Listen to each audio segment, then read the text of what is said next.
Good evening, everyone. This meeting of the school committee, February 9th, 2026. Will the secretary please take roll?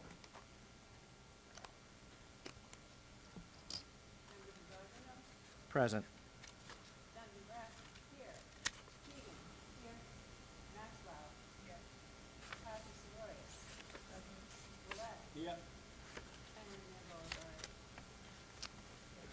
Mayor Berger. All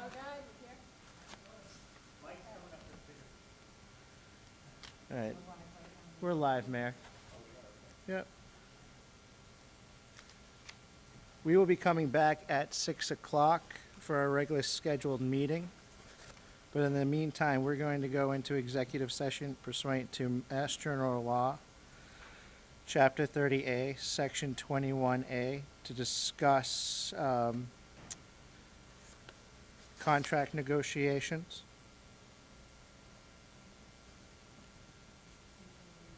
Of the unaffiliated.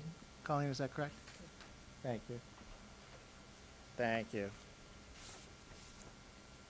Executive session pursuant to Mass General Law, Chapter 30A, Section 21A, 2, to conduct strategy sessions in preparation for negotiations with the non-union personnel or to conduct collective bargaining sessions of contract negotiations with non-union personnel, formally appoint an acting superintendent. Secretary, will you take roll? Yes.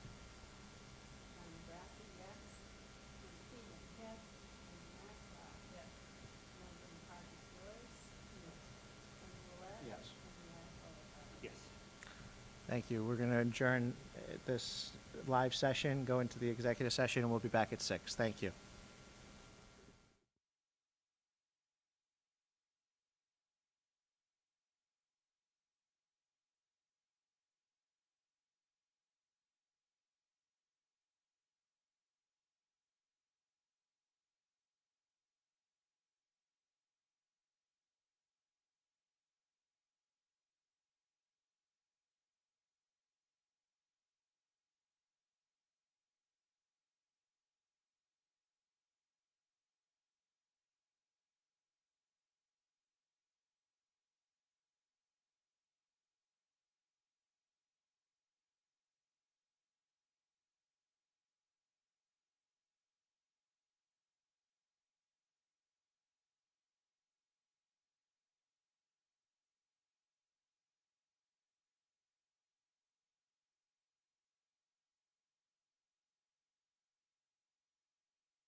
Exiting executive session. We did that moments ago, and we are now in open session here.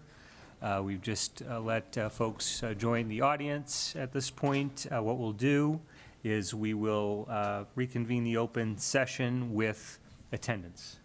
Okay. Present. Member Maxwell. Present. Member McCarthy Soroyce. Present. Member Willett. Here. And Mayor Beauregard. Here. At this point, what we're going to do on the agenda, we're going to take a vote on the appointment of an acting superintendent. I'm going to ask for a motion to appoint Dr. Lisa Golubsky-Toomey to serve as acting superintendent of the Methuen Public Schools. This would be retro back to December 15, 2025, and it will be effective through June 30th, 2026. We are also going to need to authorize council to engage in contract negotiations. This would be for an agreement to get us through the June 30th, 2026 date in terms of contract terms for the acting superintendent. We need a motion and a second. So moved. Motion- Second. Motions from the vice chair, second is from member Soroyce. Discussion. If there's no discussion, we'll take a roll call vote. Member DiZoglio. Yes. Donovan Grassi, yes. Keegan. Yes. Maxwell. Yes. Soroyce. Yes. Willett. Yes. Beauregard. Yes. So we formalize the appointment of an acting superintendent. I'll now ask for a motion to adjourn. So moved. Second. Motions from member Soroyce, seconds from member Keegan. All those in favor say aye. Aye. Opposed? The ayes have it. We're now roughly a few minutes after 6, and our meeting is adjourned, and we will begin a new meeting momentarily. Congratulations.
So I just spoke with the students in the tech room, and we're live on YouTube, and we're just going to proceed with the regular meeting using that same link. So here we are.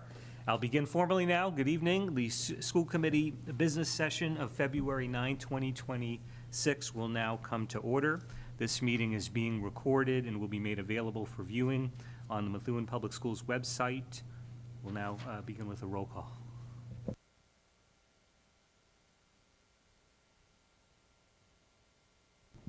Present. Present. Here. The gang's all here. We need a motion and a second to accept the agenda for tonight's meeting as presented. So moved. Second. Motions from member Vice Chair DiZoglio, the seconds from member Maxwell. Discussion. There's no discussion. We'll vote. All those in favor? Aye. Opposed? The ayes have it. Dr. Golubsky, I'll invite you to introduce our student for tonight's flag salute. Sure, I'd like to invite Supervising Principal Katie Proietti to share her flag salute student with us, Isaac Trejo.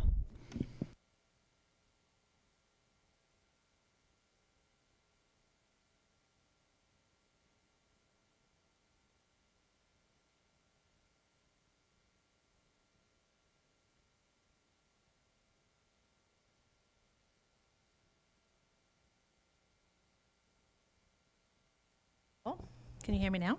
Beautiful. All right, so I have here with me Isaac Trejo. Isaac is a 4th grade student in Mrs. Dunn's class, who is here as well tonight. Isaac has been a member of the CGS community for 5 years, joining us in kindergarten.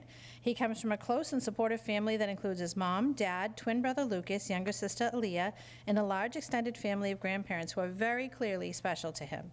He often shares heartwarming stories about them, and it's evident how strong those family bonds are. Mrs. Dunn shared, Isaac can talk to anyone about any subject, especially about the Celtics, which is one of his favorite topics.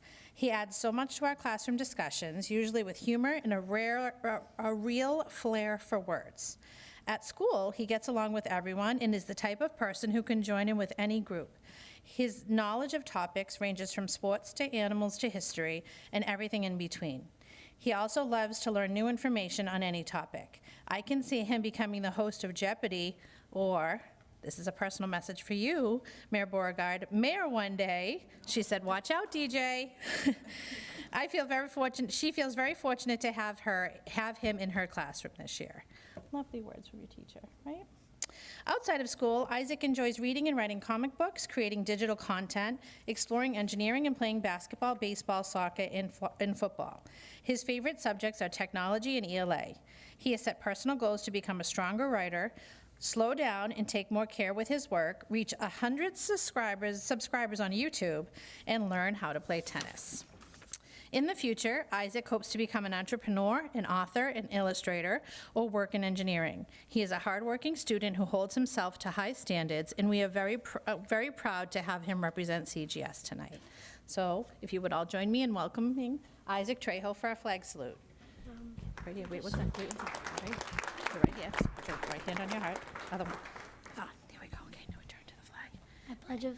I pledge allegiance to the flag of the United States of America and to the republic of which it stands, one nation, under God, indivisible, with liberty and justice for all. Nicely done, buddy.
And now we'll have the introduction of our SOAR Award students.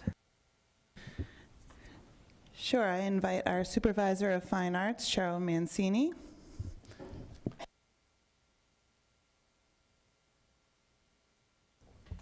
Good evening, everyone. I'd like to call up Gabriel Nyarko.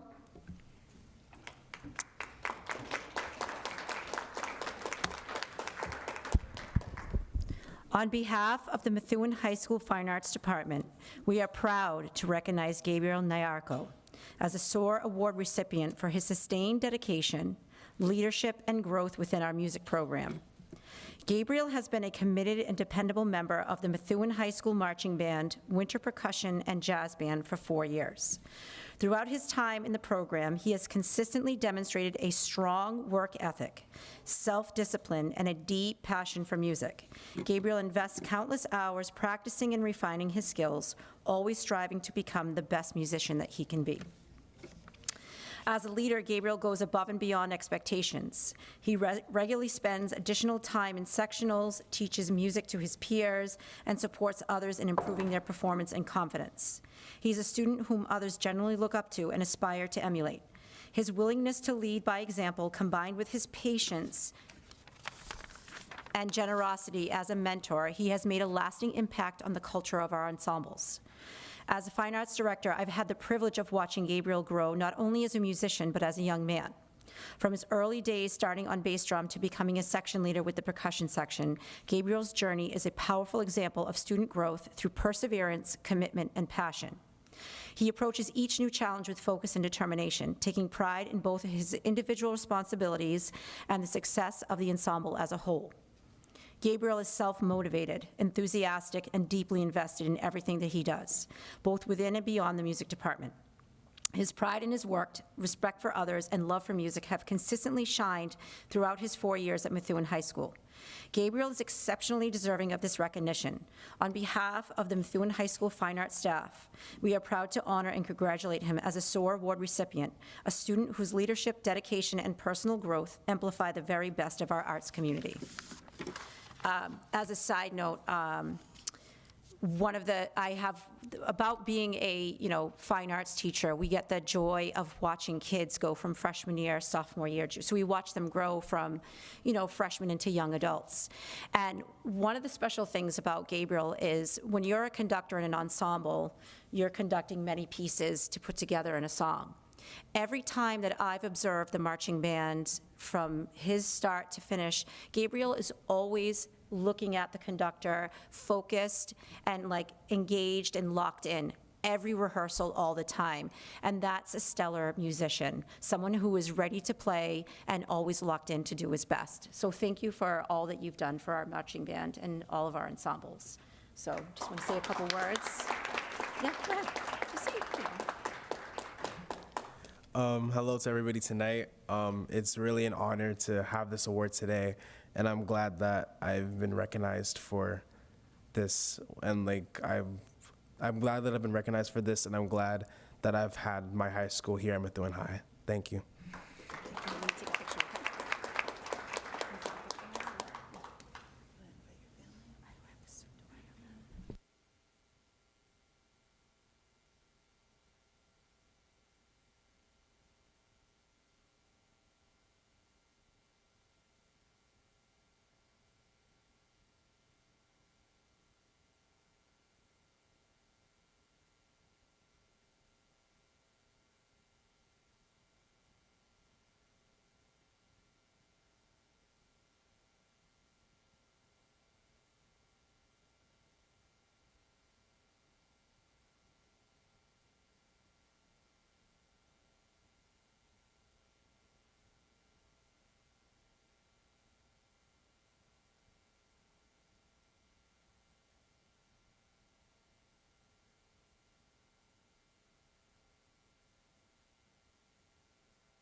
We are blessed to have arts and music. So I'd like to invite up Lydia Plunkett.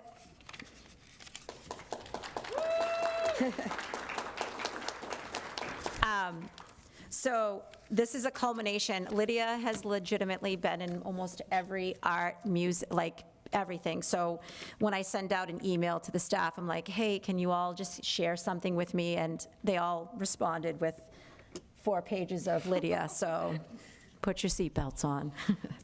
On behalf of the Methuen High School Fine Arts Department, we are proud to recognize Lydia Plunkett as this year's SOAR Award recipient for extraordinary cumulative contributions to the arts community at Methuen High School. Lydia's impact on our fine arts department is both deep and far-reaching. Across multiple disciplines, ensembles, leadership roles, and service opportunity, she has distinguished herself as a student who embodies creativity, dedication, integrity, and service. Her presence has strengthened our classrooms, ensembles, productions, and community spaces, and her influence is felt not only through her individual achievements, but through the way she elevates the work and culture of those around her. Across multiple fine arts disciplines, Lydia has demonstrated exceptional artistic range and commitment. She has completed coursework in Graphic Design 1, Graphic Design 2, Photo 1, Photo 2, Crafts Media, and Ceramics 2, where she has consistently shown originality, a strong artistic voice, and a deep commitment to her growth. Her work stands out not only for its technical quality, but for its authenticity, reflection, and individuality. Through vibrant color palettes, thoughtful composition, unique topographic choices, and strong conceptual thinking, Lydia brings each project to life in a way that reflects her personal vision. Her artwork is self-reflective, well-crafted, and often infused with an honest and humorous perspective on the world around her. Lydia is an active artist in every sense of the word. She is constantly drawing in her sketchbook, generating new ideas, and creating artistic challenges for herself.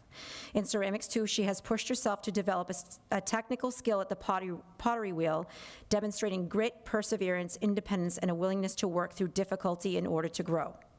Lydia not only excels in the ceramic studio, but across many fine arts learning environments. In the performing arts, Lydia has also demonstrated exceptional dedication through her coursework and ensemble participation. She is a strong and committed singer in both the MHS Concert Choir and the newly established Chamber Choir, and she has been selected as a feature soloist in our upcoming Coffee House concert. She constantly comes prepared and maintains a positive attitude and demonstrates a high level of commitment to her musical craft. Her engagement in the arts extends far beyond the classroom. Lydia is an active member of the National Art Honor Society, where she recently led a workshop on Zine collages, demonstrating leadership, initiative, and a commitment to sharing her creative knowledge with others.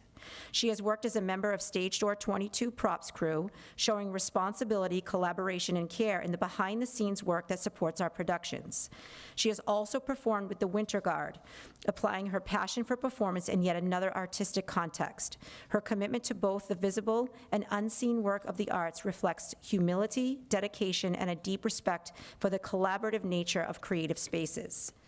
Lydia has also served as a representative of the Fine Arts Department during the Methuen High School Roadshow, where she presented a selection of fine art slides as a part of the high school presentation for the Methuen Public Schools 7th and 8th grade students across the district. Presenting alongside Principal Corrette, she demonstrated professionalism, confidence, and pride representing both the Fine Arts Department and Methuen High School to our younger students. Beyond her artistic and musical talents, Lydia exemplifies balance, character, and leadership.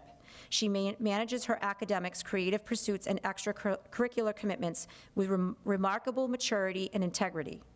She is actively involved in a wide range of clubs and activities and is a natural leader among her peers, and is a positive presence in every space she enters. Lydia also aspires to pursue a career in the visual arts as an art educator, a goal that reflects both her passion for the arts and her desire to serve others through teaching, mentorship, and creativity. Lydia Plunkett is exceptionally deserving of this recognition. On behalf of the Methuen High School Fine Arts staff, we are proud to honor and congratulate her as this year's SOAR Award recipient, an extraordinary student whose cumulative contributions, leadership, and impact have helped shape and identify culture and strength in our fine arts community. Thank you, Lydia. Thank you all so much for this award. I'll appreciate it. That's it, that's all you have to say. It's all done. You don't have to go more. Okay. Good job. Thank you. I'm so happy for you.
Nicely done.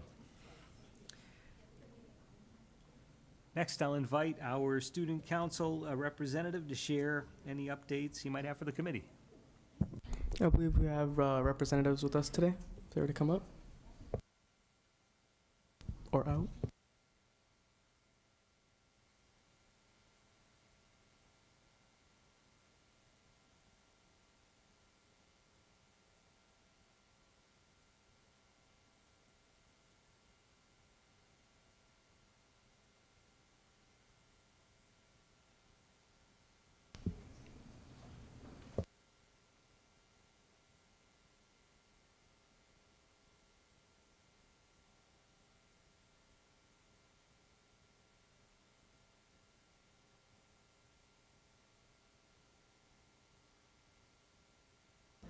That's what we call multitasking, yes.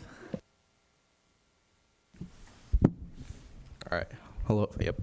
Congratulations to all of Ranger students who participated in the 40th annual Methuen High Science Fair.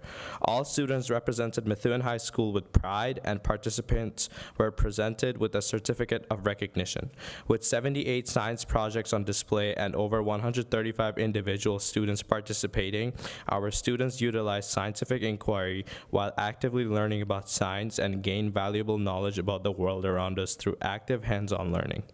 Pending an approved individual research plan, the following students will proudly represent Methuen High School at the Region 4 Science Fair. The Region 4 Science Fair will be held Saturday, March 14 at Tufts University in Medford, Massachusetts. Participants include Taib Afzal, developing a multi-stage magnetohydrodynamic propulsion system for marine applications. McExcellence Famisa, how air pressure affects performance. Stilani Mitsopoulos, the effect of different substances on yeast fermentation. Gianna Moore, Green Shield, formulating and testing a natural eco-friendly sunscreen. Congratulations again. Methuen High School now participates in the Eagle Tribune's Real News in School program. With this program comes free access to the Eagle Tribune and all north of Boston media news sites from a device connected to the school's Wi-Fi. Our journalism club was featured in last week's paper. Methuen High School and their journalism club are now a part of Eagle Tribune's Real News in School program. The teachers, students, and staff have full access to the North of Boston media news sites, and readers will soon be able to enjoy articles and photos submitted by students and faculty at the high school.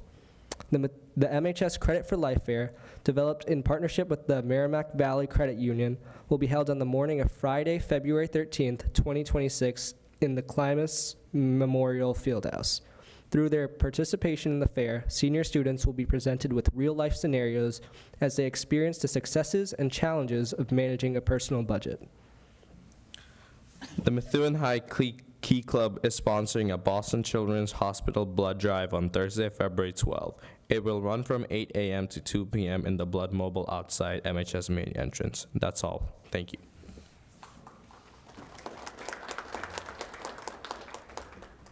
Thank you for the update. Congratulations to you on your success at the fair. I was bummed to have missed it, but I saw it was fantastic overall. Awesome. Yeah, that's great. So at this point, we will move on to public participation.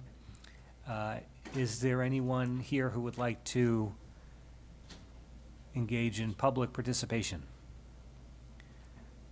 If not, I don't think we have anything submitted in writing. Correct me if I'm wrong, but if not, at this point, I will close the public participation portion of our meeting. If you aren't able to make a meeting in person for public participation, you can send an email to Susan Shanti at snscionti@methuen.k12.ma.us before 3 p.m. on the day of a school committee meeting. At this point, we'll move on to the approval of minutes. We need a motion and a second to approve the Budget Subcommittee minutes of January 8th, 2026. So moved. Is there a second? Motion's from Member Keegan, second is from Member Donovan. Any discussion? Vice Chair? Thank you. So, quick question, and again, this is new for me because I don't recall doing this on the school committee prior. Are we used to approving subcommittee minutes outside of subcommittee here on the school committee? Because in previous years, it's the subcommittee that approves the minutes, and then they just put it in the packet for just notification. So because I was not there for any of this, and nor have I watched it, I will not be approving it. So I just want to be mindful that I just want to make sure that's part of the procedure. So if it's part of the procedure, I'll definitely in future watch the transcript and minutes, but. I don't know if Dr. Golubsky has anything to add, but since I've been serving as mayor and chair of the school committee, we've always collectively approved all minutes, whether it's for a general committee meeting or a subcommittee. Okay. And actually, I think that invites the opportunity, let's say if there is a question that arises upon reading a subcommittee's minutes, that will allow for discussion with the whole group as well, but that's just my thought. Right, just in previous school committees that I've been a part of, I never did subcommittee minutes. So I'll, in the future, watch this before I approve it, so I'll be voting present on this. Member Willett? I'm a big fan of transparency, so I'm not seeing any issue with it per se, but I understand what the vice chair is saying. He wasn't a direct participant in those meetings, but I don't think we need to be a direct participant. We don't have to view it. I think we're just going over the minutes and then learning as part of the process. I'm not seeing an issue with it. Thank you. If there's no other discussion, we will vote. All those in favor? Aye. Opposed? Present. We have, I'm so hearing conflicting, and I want to make sure I get this right. let's take a roll call vote, yeah. Present. Yes.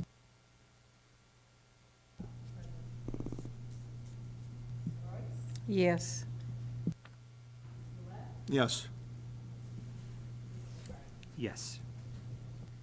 Next on the agenda, so that the minutes are approved for that meeting.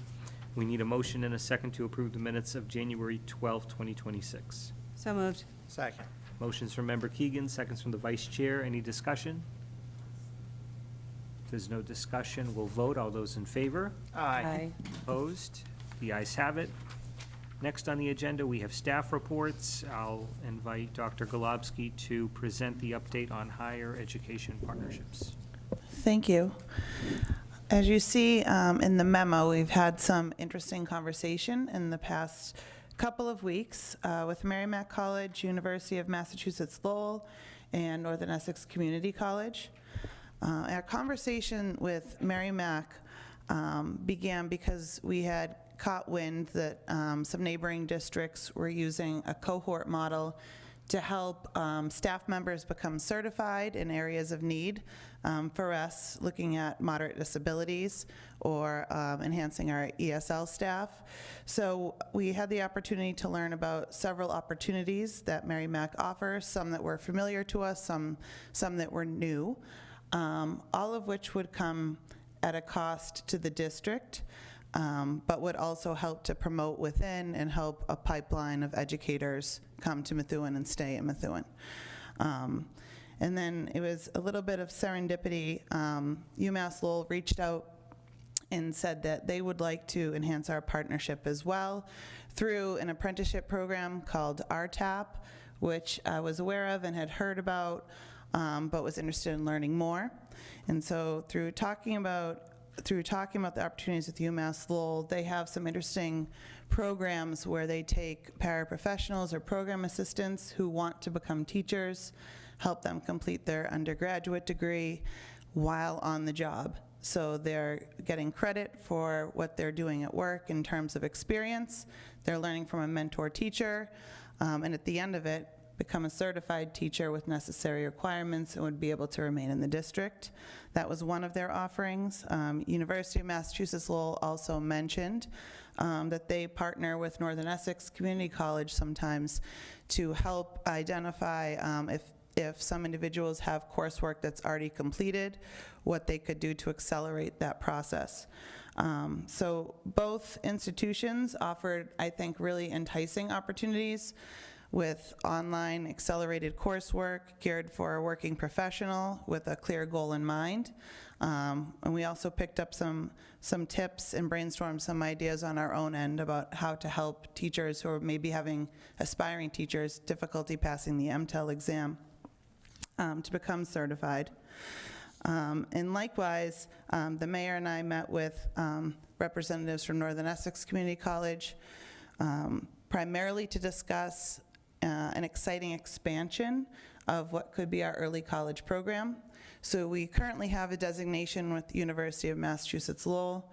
It is possible for us to have multiple designations. And so we would be pursuing an additional designation with Northern Essex Community College with pathways that are distinct from those offered by University of Massachusetts Lowell, but would provide students with hands-on experience and accelerate their undergraduate experience by potentially offering them the opportunity to graduate with a diploma and an associate's degree at the same time, which is really exciting. And so we're looking forward to that. The process for designation is a little bit lengthy, and it's to make sure the planning is done well. We've just engaged with that. Ms. Tatro from the counseling department is our early college lead, so we're familiar with the process. Also excited about the opportunity that was shared during our discussion to enhance our CTE department, so offering dual enrollment courses, making use of both the Haverhill and Lawrence campus, and so students who engage in our vocational programming could have the opportunity to earn additional micro-credentials, coursework, and hands-on experience. So some of the staff at Northern Essex currently serves on our PAC, our program advisory councils, but we're really excited about the opportunities there. So I just wanted to keep you updated on that. Mayor, I didn't know if you wished to add since you're at the meeting as well. Yeah, so one of the things that Governor Healy is a loud proponent of is trying to achieve the goal of having 100,000 students across the Commonwealth in early college programs. And so this will help us, I think, do our part to try to achieve that goal. Something that is interesting is that UMass Lowell, I know that they typically will have professors participate in that program remotely. Students go about that program at school. But what's nice about the Northern Essex concept is that it would give our students the opportunity to actually be present at Northern Essex, to be able to get some of these courses under their belt. And as the acting superintendent mentioned, we're seeing this new phenomenon as a result of that program, where people are literally graduating with their high school diploma and their associate's degree, saving these students God knows how much in student debt and other costs. So this will be a fantastic way to help our students and be a big value add. And I think we're looking at, as you referenced, roughly a year-long process, but this is something that we would aim to have in place during calendar year 2027. So that's very exciting. Thank you. Yeah, and nice too that Northern Essex and UMass Lowell have a partnership where there's an automatic acceptance to UMass Lowell in addition to the credits automatically transferring, so they're not at odds. They're both excited about the opportunity. Thank you. Absolutely. Any questions, discussion? Vice Chair and then Member Donovan? Member Donovan? I want to tell you how much, how much I appreciate that you're having these conversations. Any plans for future meetings, or do you see, I'd be very curious what the cost is. Obviously, it would fill a need, and for those teachers we may lose because it's so hard to pass some of those tests, the ESL test, the Foundations of Reading test, and this could support that work. Am I correct? Yes. So have you set up subsequent meetings, or? So depending on which programs we pursue, there's different pathways to do so. So Colleen McCarthy sat in with me on the Mary Mac meeting, and so did Gina Bozak, and we did identify that there's a layer of teachers who do have their bachelor's degrees and are just having trouble with that one last piece. I think it may be a benefit to us to have someone come to the district to help with the test prep for that layer of teacher. Then, for instance, the apprenticeship program, which UMass Lowell was advertising or sharing to us, that's a grant-funded program. So I would need to write the grant on behalf of our LEA and partner with them to be able to sponsor the teachers who need to finish their undergraduate degree, either through Northern Essex or a combination of Northern Essex and UMass Lowell while on the job training, who also supports licensure. So with that grant funding, we're able to defer a lot of the cost. The adults who would be pursuing these courses would still have access to financial aid and merit scholarship. And so from the RTAP agreements I've seen in the past, it's typically around $8,000 a year that the district would need to put toward this individual, who would then, in turn, promise to remain in the district for X amount of years. The Mary Mac College options are different, so they have the fellowship program, which we do have some teachers who have engaged in the fellowship program at other districts who we then hired who are excellent. The idea there is that the district pays for their master's degrees, and in turn, those individuals work within the district for the year. And so there would need to be some oversight there in terms of what they're able to do or not within the district. There are some limitations, but Mary Mac also had some interesting sponsorship ideas in terms of same idea as UMass Lowell with supporting our program assistants, but it would be more toward getting their master's degrees, although they do have some undergraduate options too. And again, the merit scholarship and financial aid would come into play. So I think our first step is to see who we have in the district that might be willing and interested to do something like that, and then look at the type of adult student that we would have in the district to figure out the number of people that would need to be in each type of program. So we saw a need for all the programs that were offered. It's a matter of cost and where our biggest needs are.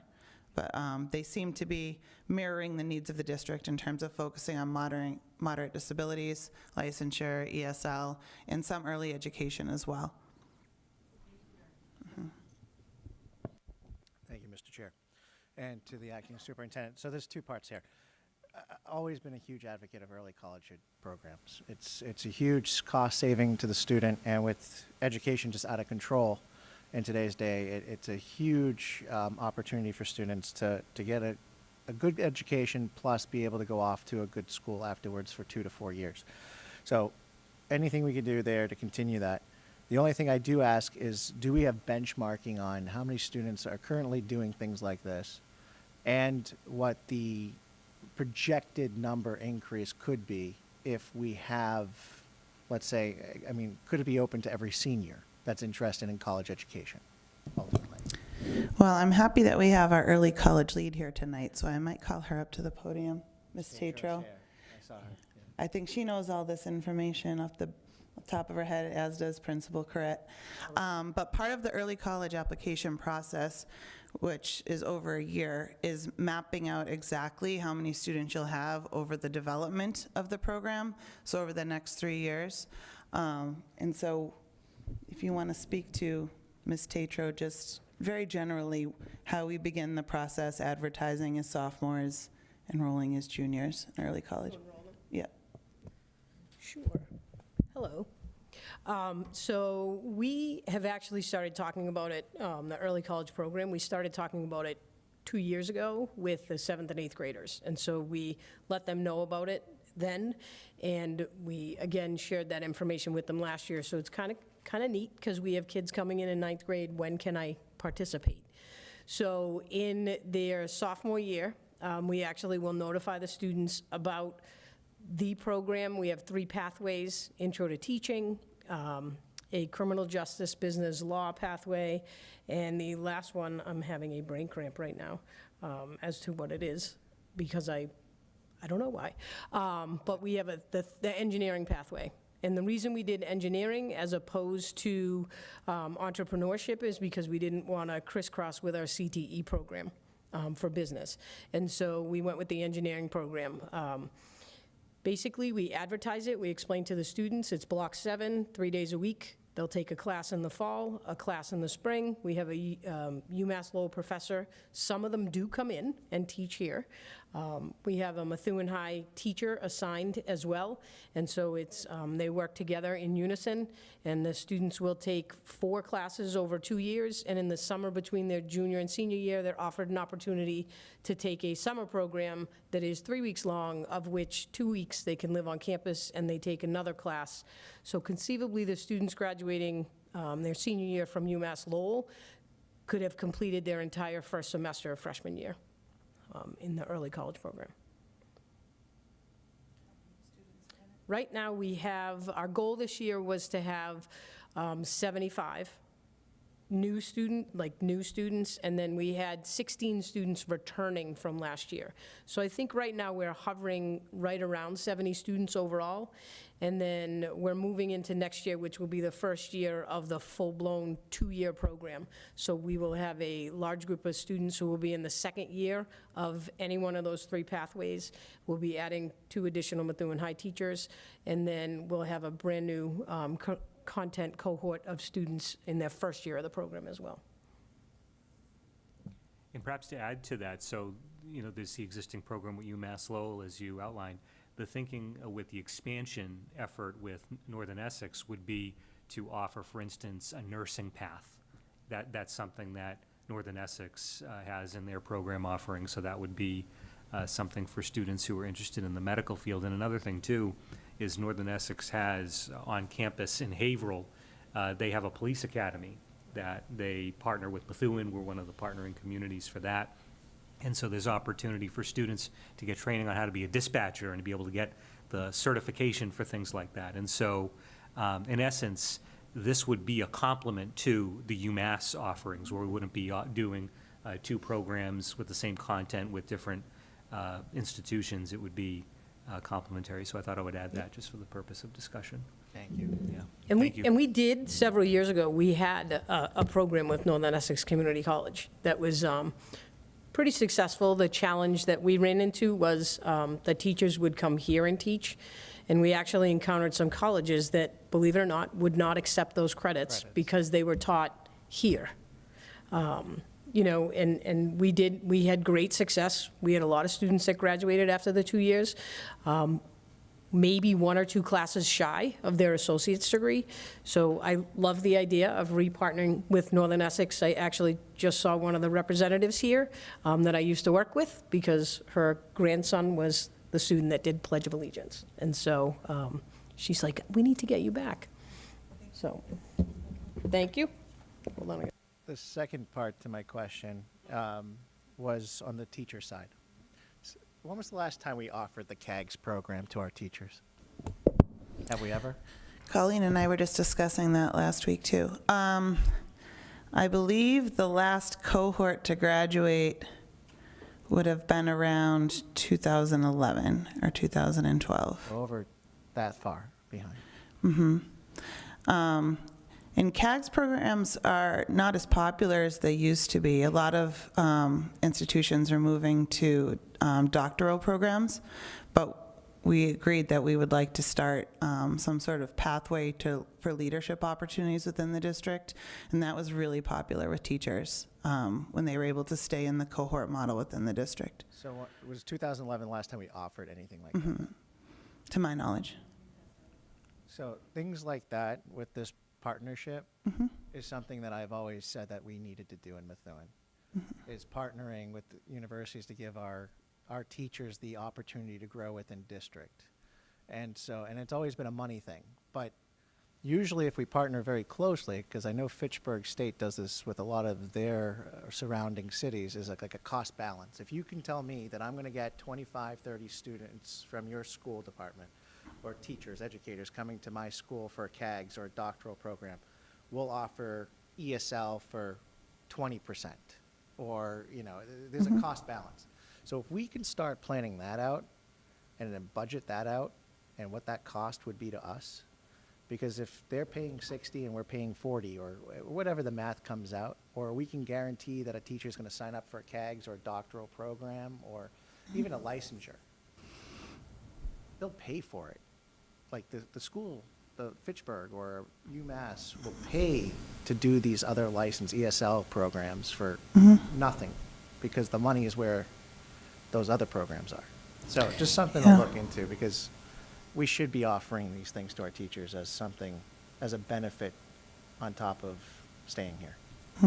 Our supervising principal of the Marsh, Rebecca Gordon, is an adjunct professor.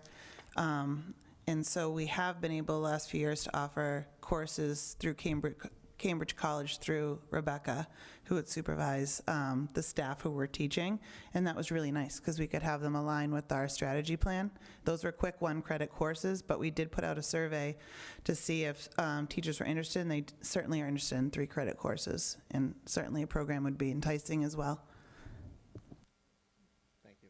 All set. Any other questions?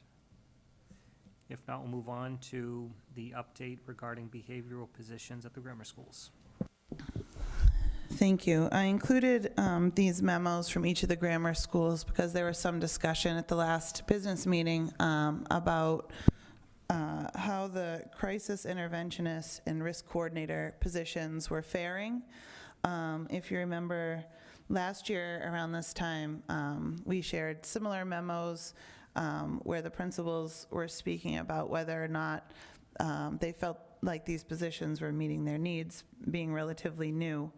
And there's reasons why the school had either selected the risk coordinator or the crisis interventionist, and as such have taken account of the needs of their building and used that position accordingly. So you may see some different uses of the individual in each position from building to building, and that's because of the reflection on the data and where the supervising principal thought the person would be best used. So we do have Katie Praetti here tonight, who had been here for the flag salute, was kind enough to stay on to walk you through her write-up on experience with the crisis interventionists. Really just answer your questions if you have them. Thank you. So Katie's available if you have any specific questions.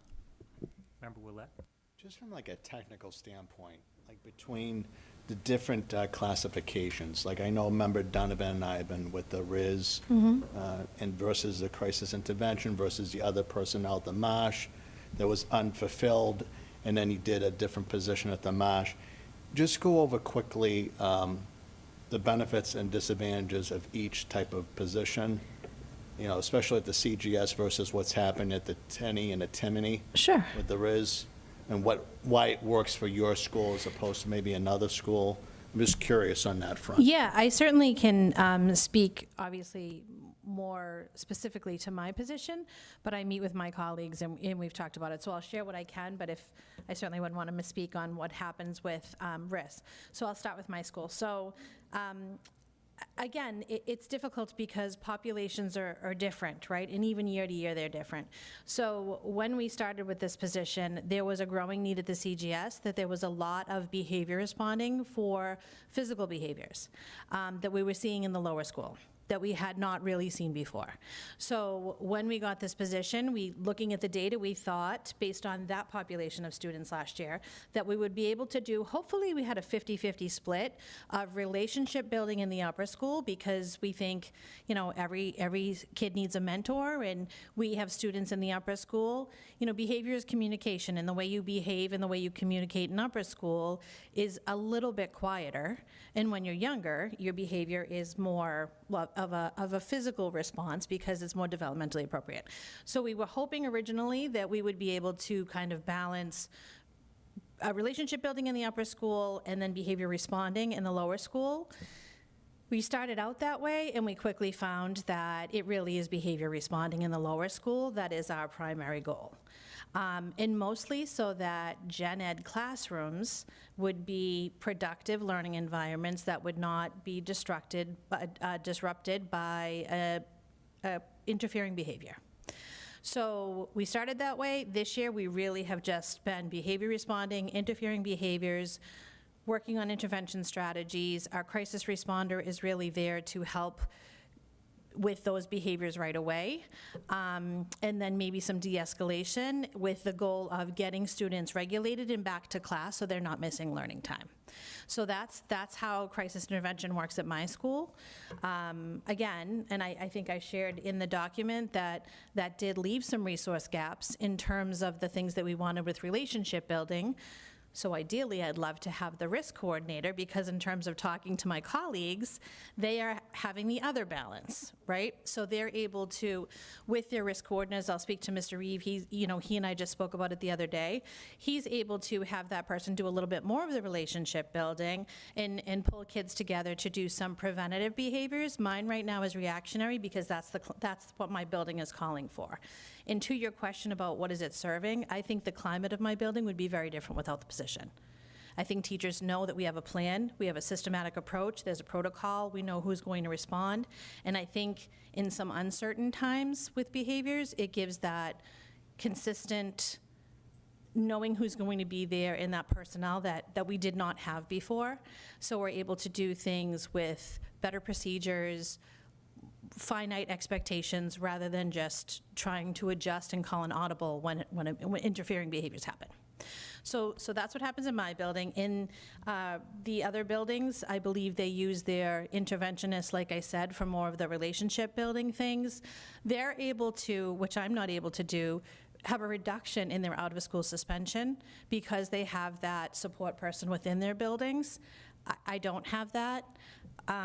So I know that they're really working on maybe some alternatives to suspension and things like that are happening with risks.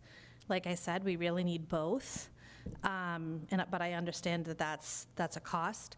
And yeah, I know Mr. Reeve had a basketball clinic before school last year. Again, the preventative, working on relationships.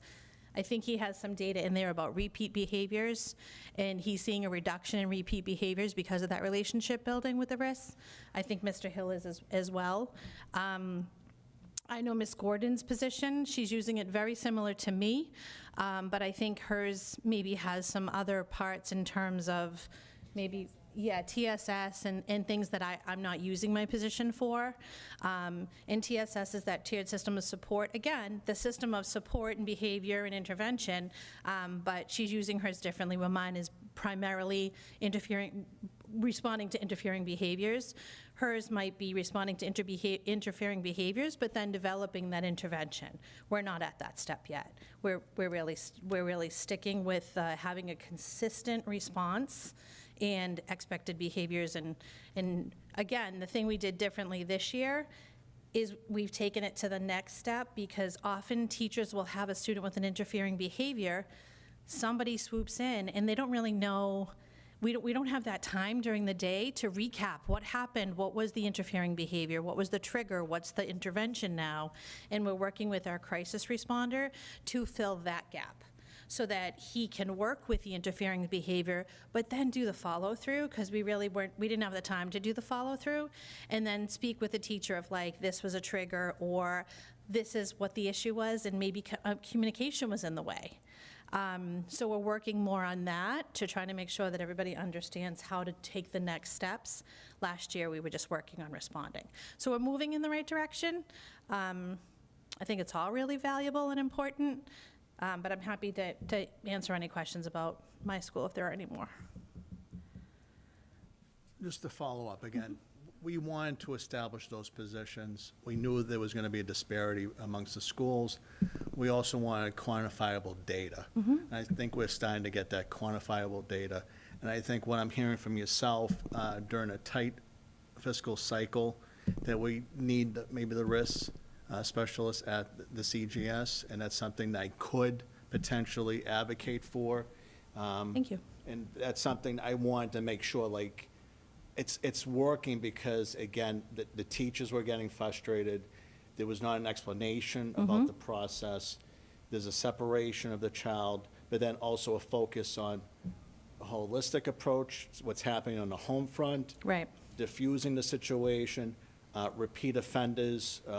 So that was something that I thought, with the documentation I'm receiving from the Tenny and the Timony, and I'm also very grateful for what you're saying, is something when I'm going into the budget cycle, and it's going to be very tight, but from my perspective, I think the RIS needs to be adapted to other schools as well. Yeah, I agree. I appreciate that. I think we want to be able to offer all kids in Methuen the same opportunity, and I have a hard time with the fact that I really can't do anything to reduce out-of-school suspension at this point. So I want kids to stay in school. And I think with the risk, maybe we'd have more of a preventative sort of approach instead of just the reactive. I think you need both in a balance. And again, I'm not an educator, I'm not involved in the field, but I think you could provide easily papers and documentation that would assert out-of-school suspensions are not helpful to the student, that they're deleterious to the student for a number of factors. So I think if we move to that direction of having in-house with the RIS, I think it's going to have multiple benefits. I appreciate it. Thank Yeah, you. thank you. We'll hear from Member Donovan, then a Member Maxwell. I thought so. Ms. Purdy, I appreciate your honesty in this, because I know it's hard sometimes to say, well, we had to shift things, because we started in one area, but boy, did we have to veer off to meet the needs. I'm just curious, I hear what you're saying, and I've been saying since I got on the school committee that I do believe there needs to be equity among the schools, and not offering all students the opportunity to stay in place, get what they need, be safe, and have some sort of in-school consequence. I think it's so unfair. It's just not right. And we see how it's working. I want to commend, he's not here. I gotta tell you, Mr. Reeve did a super job. I will talk about that soon.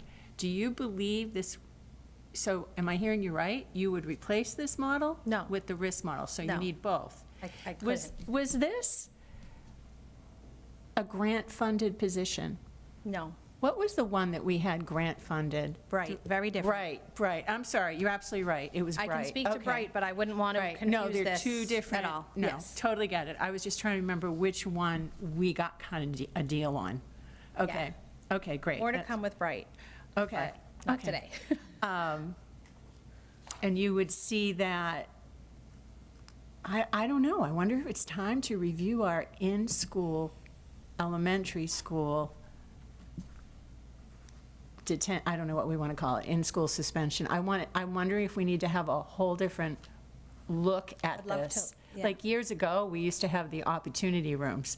And I don't know what kind of opportunities kids had in there, because I don't believe they were staffed by certified teachers, which would be a requirement. But maybe it's time, I don't know. I do think it's important to note, though, Yeah. the first year that we did this, Mr. Reeves still had a crisis responder in his building. He did. So he had the luxury last year of having two. Now, one of them was programmatic, but I do think that she was able to help either out, yeah. offer some suggestion. You know, I think that that was definitely a benefit for Mr. Reeve. He would say that himself, that when he started last year, he did have the crisis and risk. Right. Although crisis was programmatic, I do think it was, helpful. So this is his first year, so I think his knowledge would be important too, in that this is the first year he hasn't had that. He's only had risks. But I think he has a really interesting perspective, and I think maybe we can talk more about it. but- Yeah, I think it's really, his report I find really interesting. I know I was really excited last year when he took it upon himself to do the early morning basketball program, to build those relationships, and he saw results from that. And then the Tier 1 group lessons, I think is pretty sharp to do, obviously, and you can see that it has had an impact. I appreciate this very much, and I really, I have to look a little more closely at the other schools, but I appreciate this, and it's just an idea, what can we do? Because I know, we've gotten dinged on the out-of-school suspension rate, which really hasn't been very clear. I mean, I think we need to look at that more closely. We don't want to turn it into a dumping ground. Great. And while we try to put into, obviously, our first go-to is an alternative to suspension. Oh, well, you have to go through that whole sheet before Exactly. you can suspend And some anyone. behaviors are definitely egregious, but you Right. think, with the availability of having risks, you might have a few more options that I currently don't have. Right, So- right. And I think that equity piece is so important for all our students. I agree. It's a Thank you. thought. Thank you. Member Maxwell? So I think you just answered one of my questions, because I thought that the Timony did have a crisis interventionist. I didn't realize that we had switched back to just RIS instead. I do think that both programs would be beneficial to all of the schools, to be honest. When you write the number of occurrences, like here it says crisis calls to administration 24. But then in the de-escalation and student processing outside of the classroom, there's also 24. Is that the same 24, or is there 104 total incidents? No, so I was trying to give you like the clearest picture I could. So I wanted you to have the idea of so they're the same number, same occurrences. However, it starts with the crisis call over the walkie-talkie for administration. So I felt like that was important for you to note 24 times that's happening on a daily basis, right? And then the de-escalation, so it's very hard to give a range, but typically we think of de-escalation really, again, trying to figure out what even happened, and then hoping that that student is able to communicate that and get to a place where now we've had a solution and we're ready to get back to class. Sometimes I think it's important, you see the ranges, sometimes it's 2 hours. So again, I think it just calls to the importance of, we're talking about significant behavior. This isn't somebody saying no, they don't want to pick up their crayons. These are significant behaviors. And again, with that number, to your point, Mary Beth, it's hard to say that that could be a 25-minute gen ed classroom disruption, but it is the truth. And sometimes, we're certainly not having a disrupted student in the classroom for 2 hours, but it's definitely impacting not just that student, gen ed as well. So yes, that was trying to explain that it's calls, because I think you guys wanted frequency of calls at one point, and then it's what happens when that call is made. And we have a flow chart of who fans out to do what, and we're really trying to delineate roles in that as best we can, but sometimes it might be 2 people that have to be there, and then we peel off. So it's not one size fits all at all, but this was trying to give you as much as I could to let you see kind of the profile of what it might look like. I have a couple other questions too. What is the typical response time from when, let's say, a teacher calls for help and someone actually is able to get to that call? Well, I think it's great. I think we do that within under a minute. Yeah. And again, it's because the responses, we all ascend and then peel off. So it's, wherever I am in the building, I'm going, the AP is going, the BCBA is going. Crisis responder is there probably first.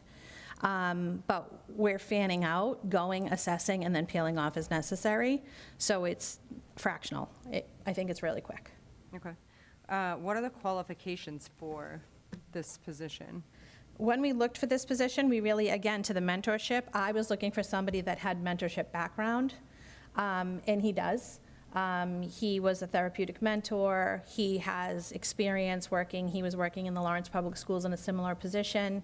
Again, that sort of is familiar with de-escalating behaviors, a lot of adverse childhood experiences, because I think that's important too, that you understand how you need to approach people. He's done some trauma-informed things, but the number one thing was that relationship building, the experience with children, and again, it's K through 8, so a span that was, acceptable in terms of. So there's not really a qualification or a certification? He's not a certified teacher, nope. Okay. But, has some great experience, and he's been great for us. So. And do they have access to, this is my last question, do they have access to communications with the parent? Because I feel like that relationship between the parent and that person offering that type of support, it may be beneficial to have a relationship, where you can say, hey, Mrs. Smith, Bobby had this today, Yeah, I think given that he's not a certified teacher, we're reluctant to do that. We would always want a certified teacher to do that first, so that's why he works in concert with the BCBA a lot, who is obviously certified, and then us in terms of administration, and then the classroom teacher. So, there are times where from like a behavior responding sort of situation, we may write him into a reward for the student, because now they have built, some sort of relationship like that. We will communicate that with the parent, and they can, I've brought parents in to meet him. He's definitely part of the process, but in terms of the daily communication or any sort of communication with the parent, we leave that to like the certified, teachers and administrators and things like that. Are the certified teachers involved in the behavior support? Yes. Okay. Yes, they would have to be. A lot of it is, we're being reactive, but we're also trying to put a plan in to be preventative. So in terms of that preventative play, there might be a reward system, there might be something that the student is doing, a leadership role. The teachers it's a whole team, and everybody has a very integral part in that. Okay, thank you. Yep, you're welcome. Any other questions? If not, we'll move on. Thank you. Thank you. Okay, thanks. Next, I'll invite Member Donovan to share an update from our Health and Safety Task Force. Oh, my goodness. The keeper of the notes. Yes. I didn't bring them. So we kind of regrouped after the new year, and we met about 3 weeks ago. Jump in anytime, Mayor. The mice issue, if I don't have my notes in front of me, and I apologize, there has been, people are happy with the new company we have that is reducing the number of rodents who enter our buildings. However, with the cold weather, there was a surge around the building. Am I correct? Jump right in. So, the new vendor found that Yeah. our school buildings are under siege from an external standpoint. Right. Not inside, but outside. Not inside, which tells us that all of the work that went into exclusion efforts is working quite literally wonders, given how those boxes outside of the buildings are just being attacked. So we continue to see progress by way of keeping them out, which is 90% of the battle, I'd say, on that front. And so as long as we're able to maintain those exclusion efforts, we'll continue to see that progress. But it's remarkable to see the reports from Bremen and see how important the exclusion efforts are, because otherwise those buildings are under siege from the outside. They're switching to lethal bait. Yes. Originally, they wanted to get a sense of what the boxes were attracting, and so now that they've had that initial glimpse, they're switching to lethal bait. So hopefully that reduces the population outside of the buildings, but nevertheless, it is something that we need to continue to keep an eye on. And we meet again in a couple of weeks. Yeah, so a couple of other developments. So Inspector Darren D., who, as I've mentioned numerous times, is on the city side at least, our go-to project manager for a lot of these things. And so we discussed the formal establishment of a framework with DPW. This is something that we've been, I guess, experimenting with, just in terms of practice here and there, bringing in, for instance, the tree department folks to take care of the Timothy Court, as I referenced that many times. But something that we settled on so that we can have a framework going forward is to bring in DPW for a springtime cleanup external around the buildings, a fall cleanup, and as needed, of course, bringing them in to address issues that arise. But at least if we get into a consistent schedule of a spring cleanup, a fall cleanup, that'll give, I think, our MPS custodial teams and the contractors that we work with some breathing room in terms of addressing some of these issues, but most importantly, keeping on them so that we don't have time going by and nothing's getting done. So that's the framework that we're pursuing in the context of our relationship with DPW.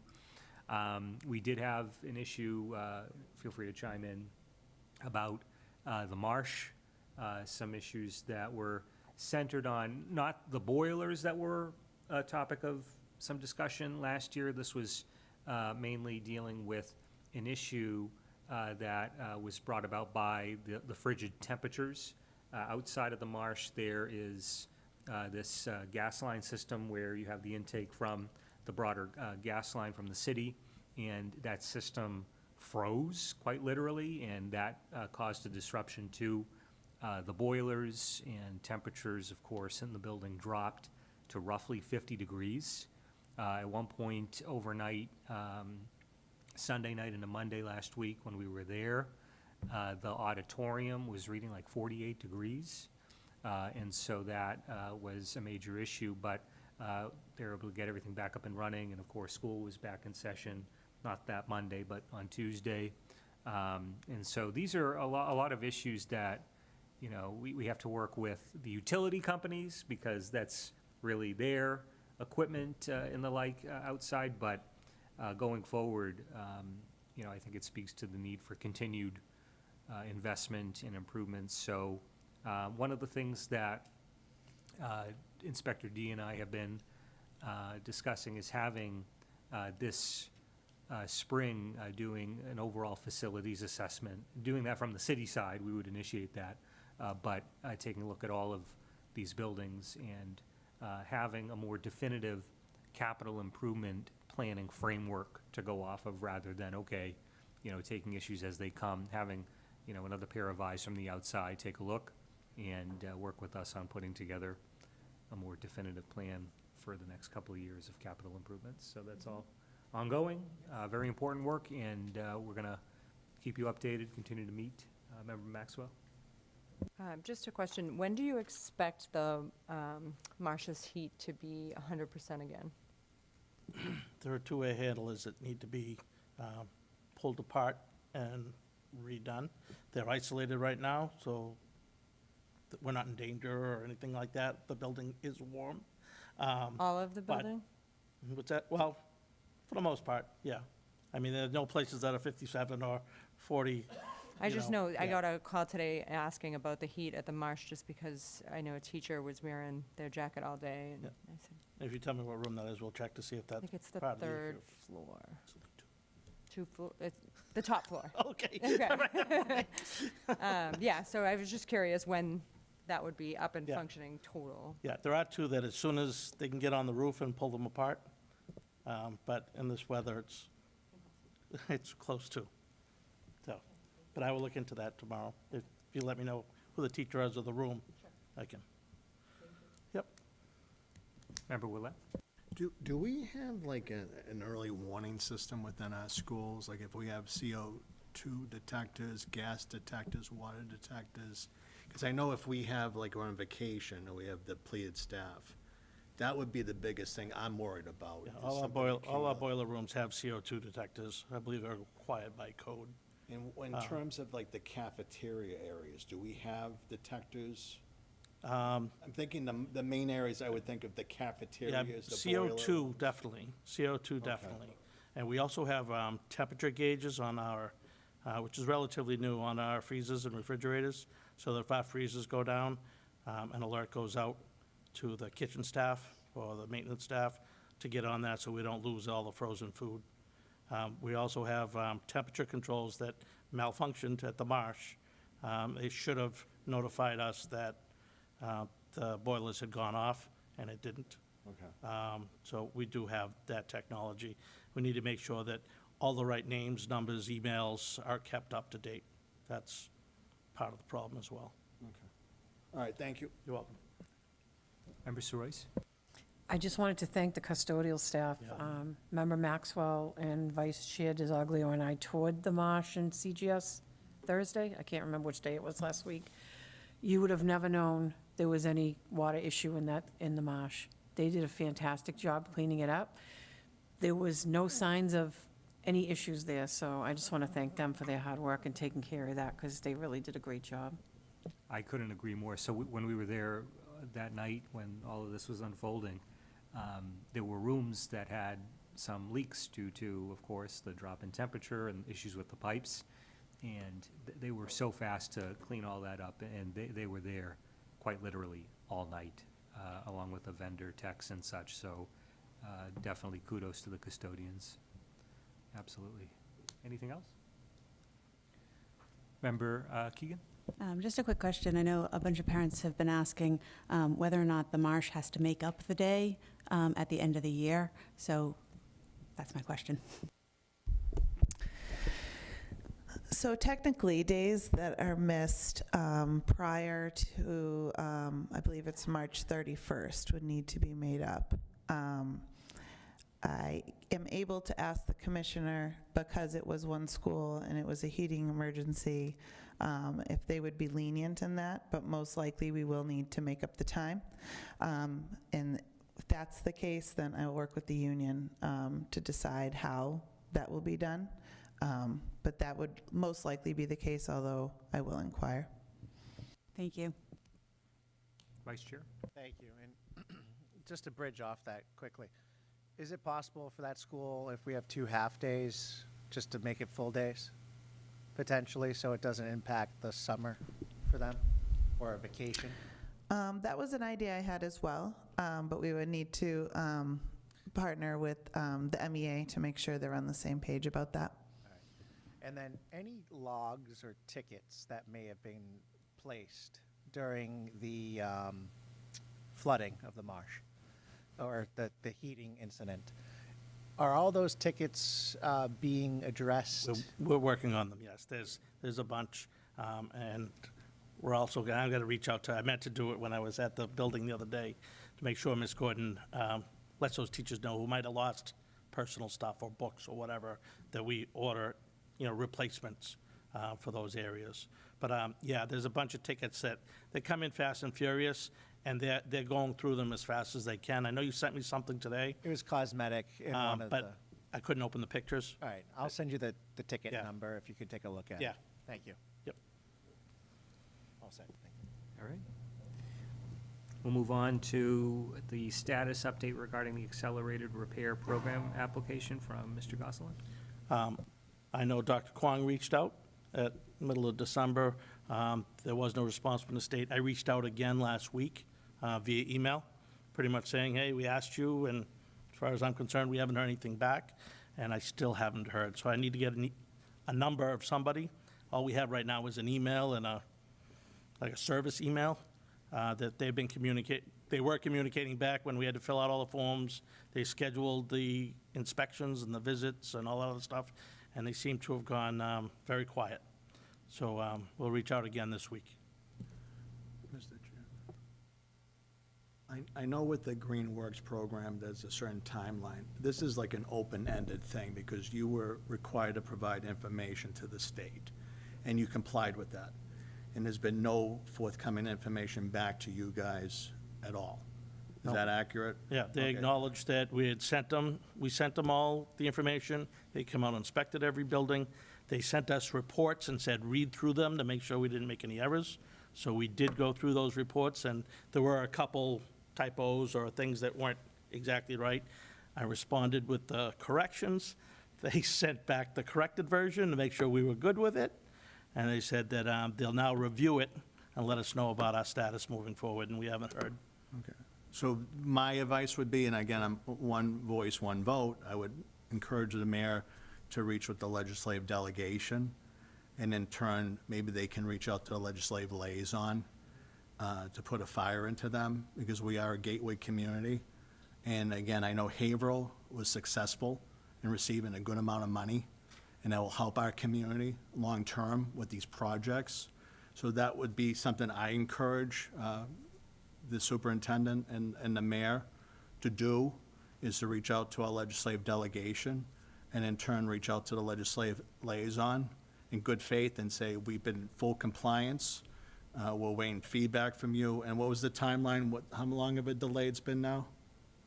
Well, I know the superintendent sent an email middle of December. One of the times you had asked, the next day, Yeah. she had sent an email, and then I just sent another one last week. Okay. So I can follow, I was actually with the delegation this morning, I can follow up with them about this, but I also stay in touch with both Governor Healy, Lieutenant Governor Driscoll, so I'll reach out to them as well. And I think there's nothing wrong with it, because whenever we've done a approval of a school, whether it was the grammar schools or the high school, and I know I have 24 years' experience at the State House, they encourage the legislative delegation to work with the legislative liaison, who was married to the chair of the House Ways and Means Committee. So I know her personally. So I know the mayor, I have confidence in him. He has a segue into the governor's office. But I think at this stage, we need that higher up. I appreciate that. Thank you, Ian. And DJ, if you want, I can forward the emails that we sent, so that That'd be you at least perfect. have the backup. Yep, thank you. Next, we have the GLTS project job site update. Sure. The update there is that I did reach out to Superintendent Lavoy and proposing the idea, or asking what the feasibility of the idea of GLTS students assisting with the completion of some projects in the district, or even the district serving as a job site for the students. I have yet to hear back. but I will try the assistant superintendent and see if I'm able to get a response that way. But just to let you know that we are working on communication there. We'll hear from Member Willett and the Vice Chair. And obviously, I've been in constant communication with Member Brad Jones, and he offered that his committee and the school would help Methuen schools with projects, and he works in the trade. So at this stage, if something that we will need to reach out, do me a favor, probably within the next few weeks, if you don't receive a response from the superintendent who pledged to work with Methuen, and I know the city council, there was a groundswell to hold him accountable, and in turn, he said, no, we're very responsive to Methuen.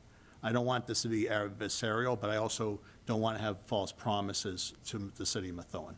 So please let me know, give me an update probably at the end of this month, and we'll work with the mayor's office and our delegation to the vocational school committee. I know Brad Jones is very cooperative, he serves on that, the chair.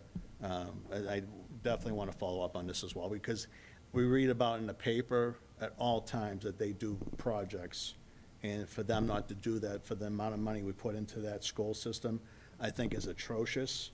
At this stage, I'm not happy with the superintendent, but again, I want to work through the channels again and with our elected officials over there. Thank you. I won't comment on the superintendent's salary or promises, but this came up before, about 6 or 7 years ago, and the insurances on the students was a big reason why we did not move forward, was because the school wasn't going to take on the responsibility of an uncertified electrician or plumber, etc. And the only way that they would be able to do it, if I recall, was if they were sponsored through like a Mr. Jones's company or something, and the company would sponsor them here as an opportunity of trade, but they had to take on the insurance risk. So I'm not sure if that's part of the conversation that we need to have before we get sign off, or maybe that's Mr. Lavoie's recollection of the conversation 6 or 7 years ago. But that did come up a lot when we just first opened the high school, and some of the work that needed to be done was the insurances. So just putting a little bit more legacy knowledge into it. But also, I just want to piggyback on what you're saying. I understand in terms of the liability, but they might be able to do things on their campus and have it transported, carpentry issues that they could do for us. You know what I'm saying? A new desk, cabinets, bookcases, I mean, basic stuff. So if that's the impasse is that they're not allowed to do for plumbing because they need a sponsor or the liability insurance, in which I can understand that, but at least do something for our school district for the amount of money we send over to them. And they were willing to work with us as the school committee members. So we can follow up. Thank you. Any other questions? If not, we will move on to student enrollment reports. Any questions regarding the enrollment data report? Vice Chair? And it's going to be more of a request, and I think it's going to be more for your notes that you provided, Acting Superintendent, was that the committee should start meeting too. So for one of the committees, it's the redistricting committee, which I'm a part of. I would like to see in the breakdown of student headcount per grade per school, if possible, so I can look at the volume of the grade levels. And then, do we still have a district line map for the schools accessible? Like, I remember we had one, I don't think we've made any changes to it, but do you have one? We have street listings that's posted on our website that denotes which district each street or address is in, if that's helpful to you. But there was no map of Methuen that said this right here encompasses, you know, the Timony, this one encompasses the Tenny. I think we might be able to make one if we don't have Yeah, one. we did have one at one point that I was doing busing off of. It was It was probably 4 ancient. feet wide on my wall and all kinds of highlights on it. I'll look to see if there's one around. I know exactly what you're referring to, but if we have one, it's rolled up like a blueprint. Whatever works. I'll Yeah, take whatever you I'll have see what I for can the find. committee. But the last thing here too is if we can also then get the historical K through first data for the last 3 years on enrollment of kindergarten into first grade too, for all 4 schools as well. And just so that the committee knows why I'm looking at it is I know we've seen a decrease probably in kindergarten in the last few years. I'm just assuming based off of just conversation. I'd like to see where those trends are, and then also the enrollment on where they fall within the districts. And then if we can look at maybe an opportunity for us, not maybe in 26-27 school year, but maybe the 27-28 school year, when we have to look at the budget cycle, consolidation of classrooms for maybe kindergarten, and could that be at 1 school, 2 schools, 3 schools kind of thing? Just to give you guys a reason for my mad science that I'm asking here. And that could be before the next business meeting. It doesn't have to be for the workshop. So the next business meeting would be appreciative. And then I'll book a meeting for the district replanning for sometime in March. Thank you.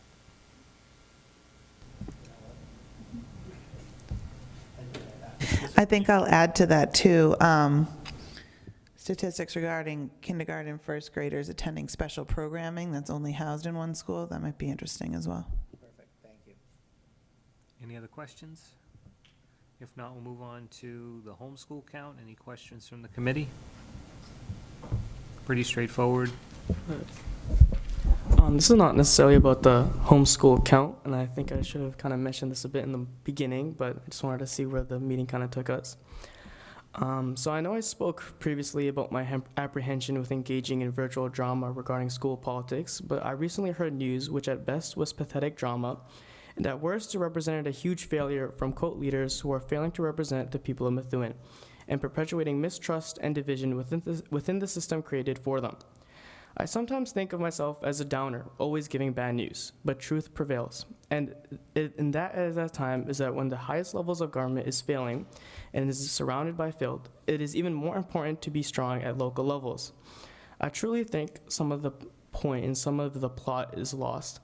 It is my 2nd year volunteering here, and it seems sometimes I sit here with like a loss of words to be able to represent the students properly. Because at times it seems as if my feedback has a lack of meaning to it. Have we forgotten the work is for the kids and the people? Many faculty and staff have come up to me and expressed their disappointment with the leadership. And the students hear about the failures from above and how they were excluded in the decisions that affected them. I've spoken to faculty and staff just recently about budget cuts and how federal level cuts have affected them, and it's only more disheartening. And I think at times it's hard to remember the fact that how much the students are affected by it and how much effort and dedication these teachers and faculty give towards their district, and they're not being recognized for it, and their positions are being moved around, which again is not always in our control.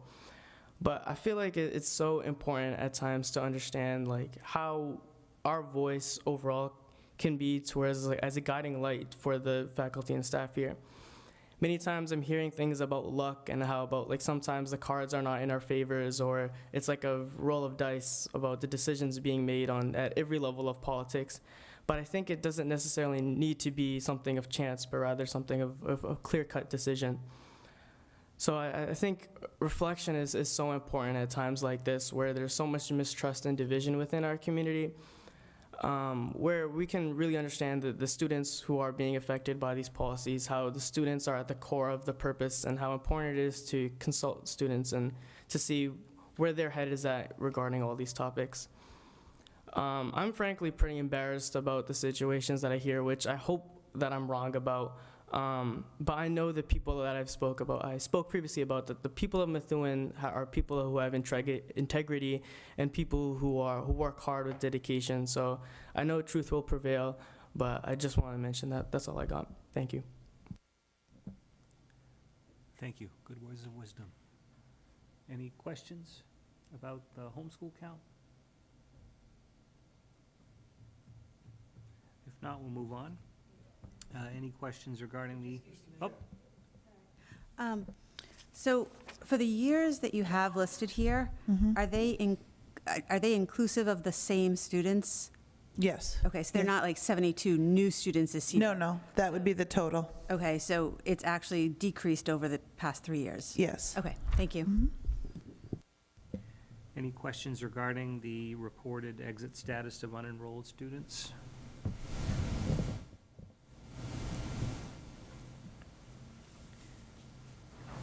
If not, we'll move on. Any questions regarding the MPS attrition rates posted by DESI? All right, if not, we'll move on to the Student Services Report. Any questions about the Assistant Superintendent of Student Services report?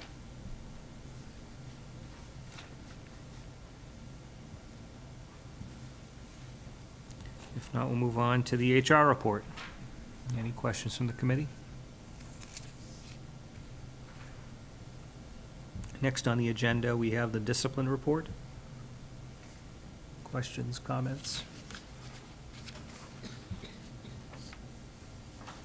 Next on the agenda, we have old business and other pending matters. There are none. Following that, we have new business. Any questions regarding the program of studies from the committee? Actually, what we should do is, let's have this be a discussion. We need a motion and a second to approve the Methuen High School program of studies, and then we can engage in questions, discussion, et cetera. Do we have a motion and a second to approve? So moved. Second. All right, we have the motion from, I believe, Member Keegan, the second from Member Soroyce. Let's engage now in discussion. Member Willett, did you have anything? No? Member Maxwell? I just have one question. I know last year we went from 2 ASL classes to 1, and I noticed this year it's not offered at all. Is there a reason for that, or we just didn't have the interest, or? I believe that was removed last year. We went from 1 to none last year. Right. Oh, my apologies, sorry. That's okay. No, we had it in the program of studies as a hope that we'd be able to offer it. It was very difficult to staff, and then also to offer a subsequent class. So to align with the Common Core, you need 2 years of a language in order to meet that standard. So we're in a place where students were taking the 1, but weren't able to get to the second course, in a nutshell. Thank you. And we do have Principal Corrett here and several of the administrators from the high school. If you have particular questions, I'm sure they'd be happy to respond. Vice Chair? Thank you. And first, I want to thank all the department heads for being here at this hour, too. So thank you, guys, and to Mr. Corrett. So last year, if I recall, during the budget cycle, there was a huge push for theater arts, and there was a conversation of it being removed and it going to English, if I recall, based off of a position being transitioned. I see it still under fine arts. So did anything in here in the course curriculum change from last year, or did that not occur? That staff member is teaching some courses in the English department, but predominantly teaching in the fine arts department. And that decision was made due to the enrollment, very small enrollment in a couple of the offerings. So those were collapsed, and then because the teacher is duly certified and had experience in both departments, it made sense to alleviate some of the load in the English. So it's still in their respectful departments. It didn't get absorbed into like the That coursework, yeah, exactly, in the different departments. So all of the courses here are either are the same? Is there any net new courses that we have seen? So in the memo that Mr. Corrett provided, we do have a couple new offerings that are being proposed, particularly AP Business and Personal Finance, which is an exciting offering through the CTE department. Integrated Math 1 for English learners, similar to our Algebra 1 and Geometry for English learners. And then also an integrated Math 2, and that would help achieve the competency determination that some students are seeking depending on when they enroll in Methuen High School. Okay, so the add is the new courses, update is realigning. Yes. Thank you. All set. Thank you. Other questions? I'll quickly wrap. It's great to see more of this financial literacy content being offered, which is great, so I'm all in favor. So we have a motion and a second. We just engaged in some discussion, asked some questions. We'll take a vote now on approving the Methuen High School Program of Studies. All those in favor, say aye. Aye. Aye. Opposed? The ayes have it. Next, we have the superintendent search firm selection. I'm going to ask Ms. McCarthy to join us. She's in the back. She might not be able to hear us.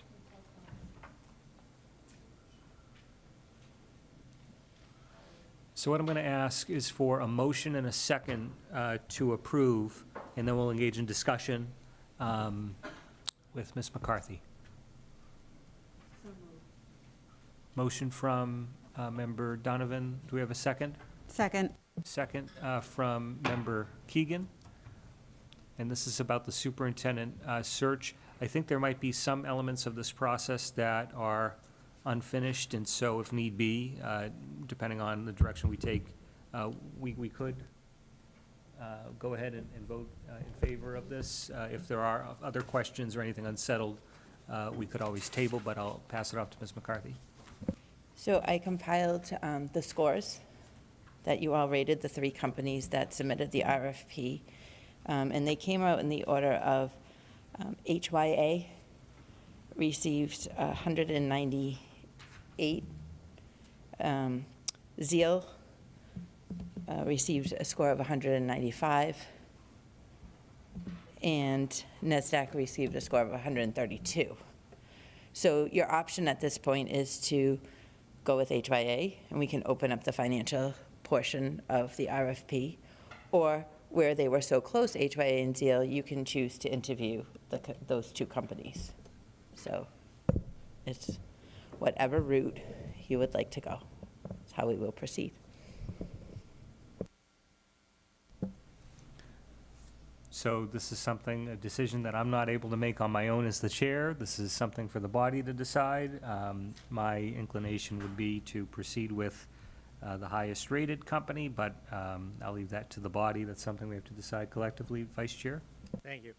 I did very much like both, and I was very close. I think I was a point off for my evaluation of the 2. The one thing I would say is Zeal seemed to have a little bit more expertise in almost everything else, too. And with the idea of a potential fiscal audit, too, that we were discussing. That we got no bids for, by the way. Well, So we have to go back out for that. I get that, but that's what I'm saying is this, they might be interested in that, and I wouldn't want to mix, but at the same time, that's an opportunity for us to potentially let them know about that RFP. But I really did like HAY, and the reason why I did vote for them a little bit further was because of their expertise in the local market. And that was something that I thought Zeal had more of a global reach too. But I like the idea of going with the highest one. We don't have a lot of time here to decide between the 2. We had an evaluation and they beat it out. But with that mindset, I do think Zeal has an opportunity to do other work for us, potentially somewhere else where this company does not have it. So that's the only thing I wanted to say on public. Thank you.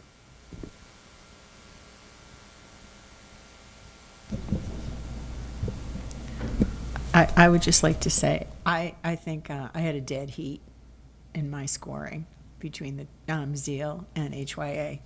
Both brought very different things to the table. From Zeal's, one of the executives, who I think, very interesting history as a superintendent in a couple of schools in Massachusetts, and who could probably speak very well to the experiences our former superintendent experienced. And then we have HYA, which has a giant list of companies, of school districts. So I would say, I would like to have them both come in, or we could do it, whatever, via Zoom, just to get some more details about what they could offer us. I also feel that we're kind of pumping the brakes and thinking very carefully about how quickly this could go. We are not obligated, are we, Ms. McCarthy, to do this immediately? could we say we can call you in to look for someone in the school year, not this, was it not 26, but in 27? I think you can award, I think you have to start the work, am I correct? How does this work? I was told it can cross into 2 years, an Okay. RFP. That's what I'm I'm not a purchasing agent, but I was told it could cross over into 2 years. What do you An think? We create a purchase order on this fiscal year, and they don't finish the work, it can be carried over, but it should be done by pretty much January 1 of the following fiscal year. Of the following fiscal year? Okay. We could also split it if we know they're going to carry over Yeah. and do, half the cost in this fiscal year, half the cost in next fiscal year, and that alleviates that problem of crossing see. over. Thank you. Okay. That's my suggestion. Member Keegan? I don't feel like we're in a huge rush to pick a company right now because we're not going to get a superintendent by July 1st. Realistically speaking, we're just not. And so I have to agree with Member Donovan that I would like to talk to them because I feel like the ratings of what we were rating them against wasn't necessarily what their benefit to us was. And so some of the things that they were offering, one was offering and one wasn't, and I feel like Zeal offered a lot more support to us in the selection process, in the education of how to select a superintendent, and in the year-long support after the fact. And so I have to agree with Member Donovan. I would like to have them both come in so we can hear more about those particular things. So that's where I'm at. Just to clarify procedurally, so we have on the agenda tonight a vote on selecting a firm. So we have a motion and a second. We're discussing that. If it is the preference of the body to perhaps interview and kind of slow this down a little bit just in terms of going with a particular vendor, we could table the motion here to formally appoint the firm, or at least proceed with the next steps in the procurement process with a specific firm, and we could engage in those conversations. So that's what I would recommend in terms of parliamentary procedure, if the preference is to conduct some further conversations potentially with both. Member Royce? When they come in to talk to us, is that a cost on us or a cost on them? Well, largely speaking, I think, the RFP process is a conditional exercise. It's not like we're awarding, a contract that would marry us to a specific cost, especially if we're trying to make a decision and engaging in further conversation. That's something that we can confirm, but from what I understand of the process, if we had other questions or if we wanted to engage in further conversation, it's not like we would have to compensate them for that.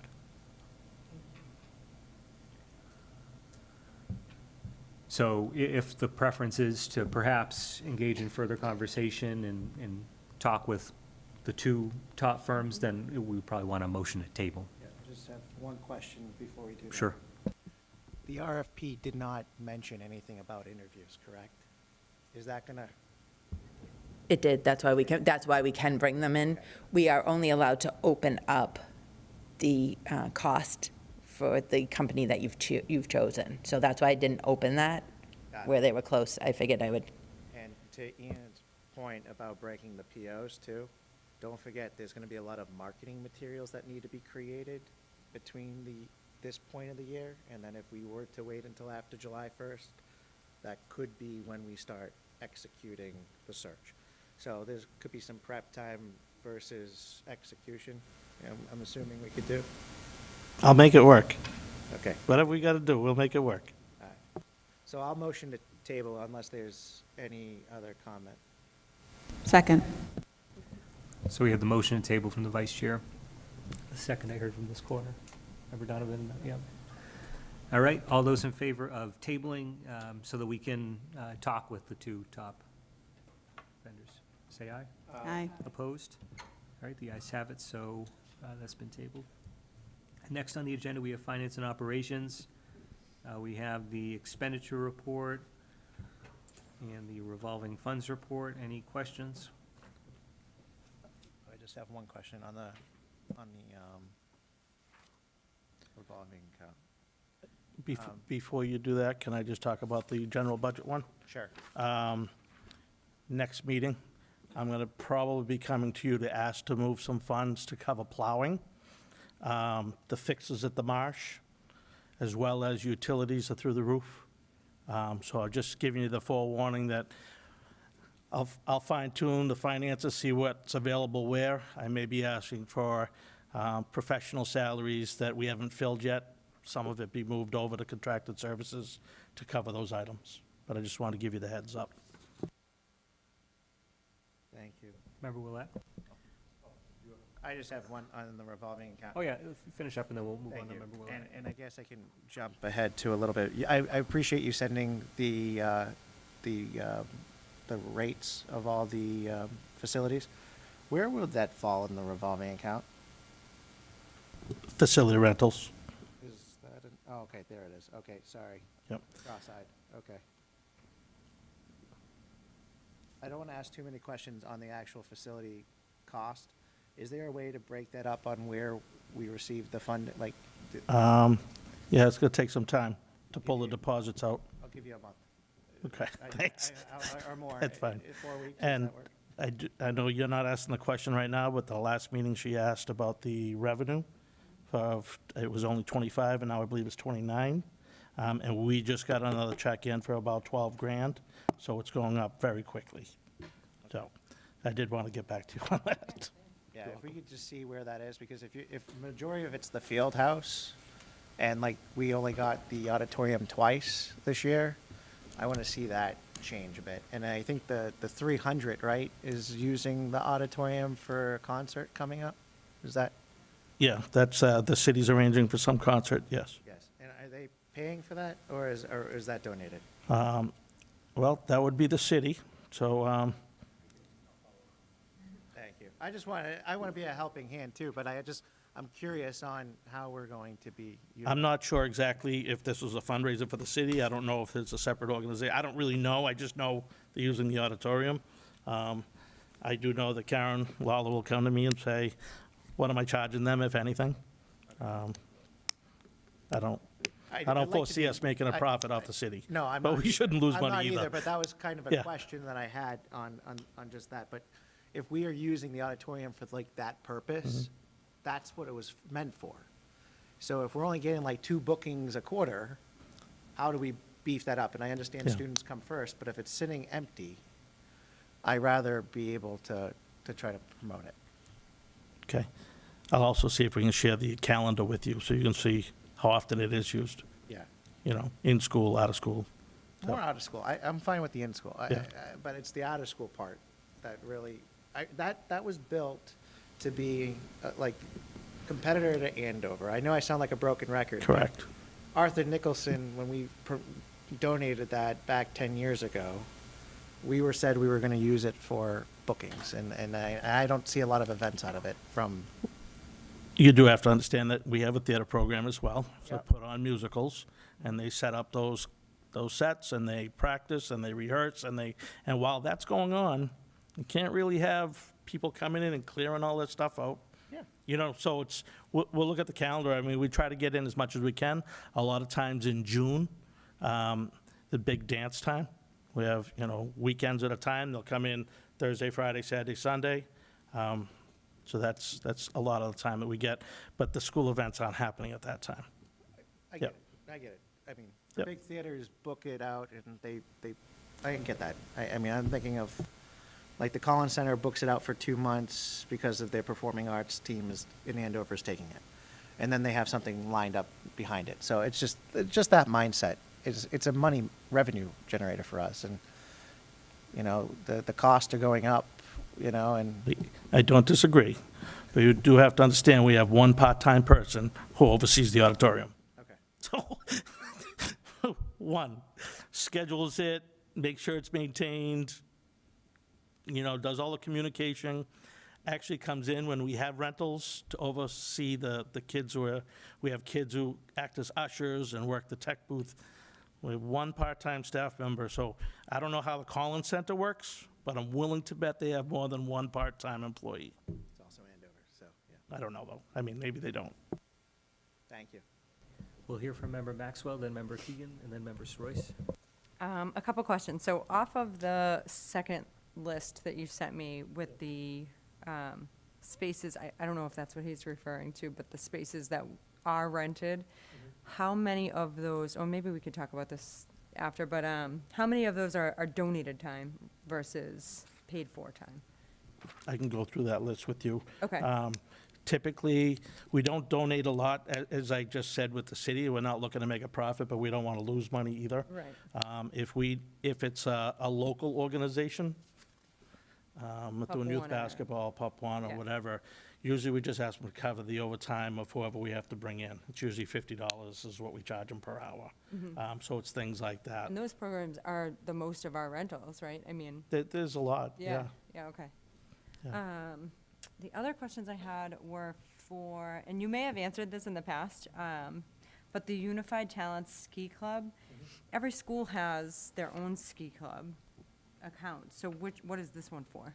That they shouldn't have a student activities one. They don't, That's a district-wide ski club account.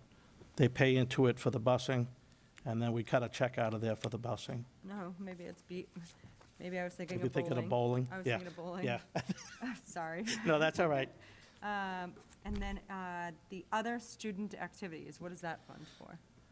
Other student activities is pretty much anything that doesn't fall into any of these other categories. For example, say the staff does a fundraiser, I don't know, not the kids, because that would go into student activities. Right. But say the staff does a fundraiser, I don't know, selling plants or whatever. We used to call it a PBIS account. The schools would do a fundraiser to raise money to buy incentives for kids. Or, maybe do a student of the month luncheon, that kind of stuff. So each of the schools has one line in there where they can raise money and put it in there to use it for stuff, incentives and that types of things. So if they have like a PBIS store, they Yes. can use those funds to Yes. cover the stuff for the store? Yeah. Oh, Yeah, yeah. interesting. As long as the money's raised by the staff, not the kids. Gotcha, okay. Because as soon as it's raised by the kids, it belongs to the kids. Student Goes in activities. the student activities. Gotcha, thank you. There are also other ones in there, for example, the high school run, it's a coffee. I don't know if Coffee it's the house. chorus or the band or whatever, they run a Chorus. chorus, and it's specifically for scholarships at graduation. So that goes specifically into that line for scholarships for graduation. Gotcha. So that's the type of stuff that's in there. Awesome, thank you. You're welcome. Member Keegan? You mentioned that utilities are going up. Is there a rental agreement for Ditson Place with the city for them to be paying part of those costs, or is the school still eating the entire cost of Ditson Place? There is no agreement for Ditson Place between us and the city. Okay, so the city is not paying anything towards Ditson Place for DPW and for? At this point, no. No, okay, thank you. Just keep in mind, it's all the same bucket. Member Royce? I just, through you to Ian Goslin, I just wanted to ask you, I remember last year during budget season, you were very concerned about level funding the utilities. Is this what you were worried about? What's happening now? I think we kept getting in an argument about whether we're going to level fund or whatever, and I'm like, I don't think I went up enough, and with the temperature and everything, we didn't go up enough. The bills are coming in really high. I mean, we're not in danger. Like, we have money in our budget to cover it, but we're just going to have to move it. So at this point, you're already going to be transferring money to cover Next the meeting, I'm going to ask specifically for the marsh, but I want to get those invoices in, see exactly what I'm chasing. Plowing, I'm hoping by the next meeting, a lot of the snow will be done, and we'll have some invoices to get a good handle on exactly. And then I'll look at we're not in the red yet, but we're going to be in the red shortly in utilities. I just want to get ahead of it. Right, perfect, Yep. thank you. Member Willett, then Vice Chair? What's the status of the solar panels for the schools? RFP is on its way out the door, so we can get Okay. some proposals. So we're looking at July for a deadline for those credits? Yeah. Okay. Will we get a status report at the next meeting? Yeah, and actually ditto for the school bus stop arm system. I Yep. appreciate that. Yeah, of course. And then I had some other questions.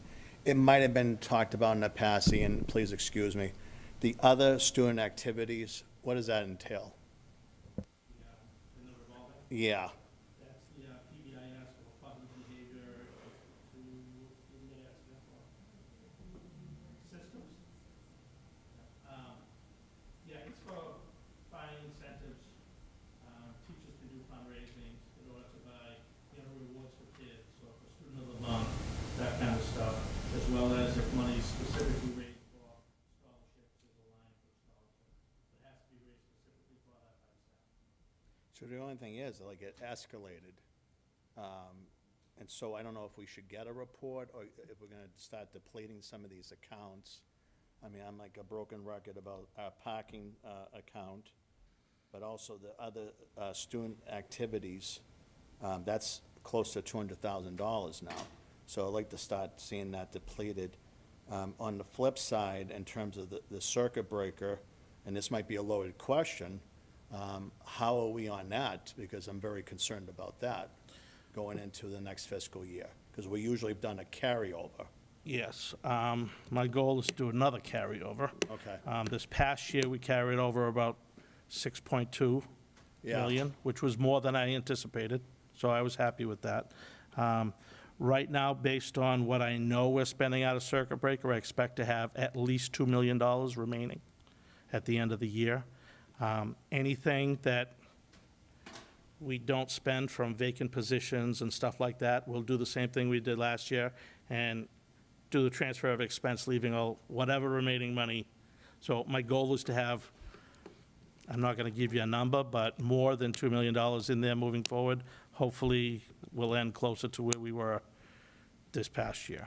Now, is that? But we're not going to be in the red.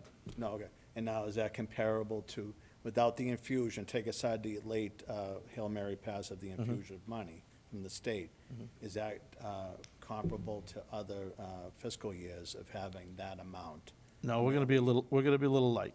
Okay, that's what I Yeah. thought too. Okay, so we would Yeah. really have to focus on that. And again, to the legislative delegation that saved us, that's a huge factor for our budget. Yeah. With transportation, utilities, and healthcare. So I can't emphasize that enough, but Yeah. maybe we'll have to talk about that during the budget time very soon. Thank you. Thank you. Other questions? No? We'll move on to the grants report. Any questions from the committee?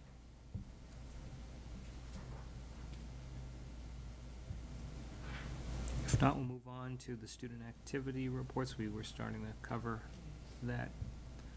Any other questions? Member Maxwell? I noticed one of the schools had, I think, like $10,000 in their student deficit account.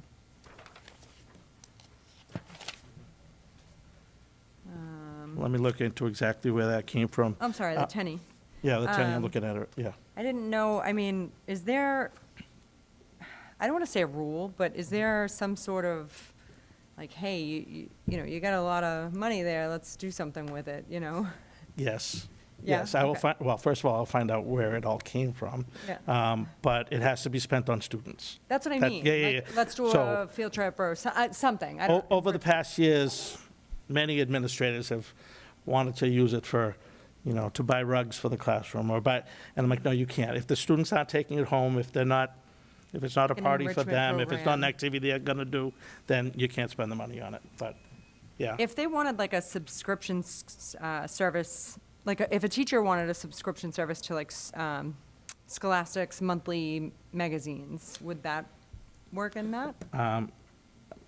Possibly. Okay. We could probably move, so a lot of that student deficit comes from either interest from the bank, because that's not really tied specifically to a student group, as well as we do get, I don't know what percentage it is, but depending on who we get pictures from. So if we go to, say, Life Touch, our kids they give us like a kickback, I hate that term, but we get like 10% check for the school to use for student activities. So we put it in there so that when a kid can't afford to go on a field trip, we use that money, so. We usually see like a couple grand in Yeah. there, but when I saw 10,000, I was like, oh, maybe they should do something. But, all right, thank you. You're welcome. I assume with the eighth grade trips coming up, and I know they have a couple other petting field trips, that should go down. Any other questions?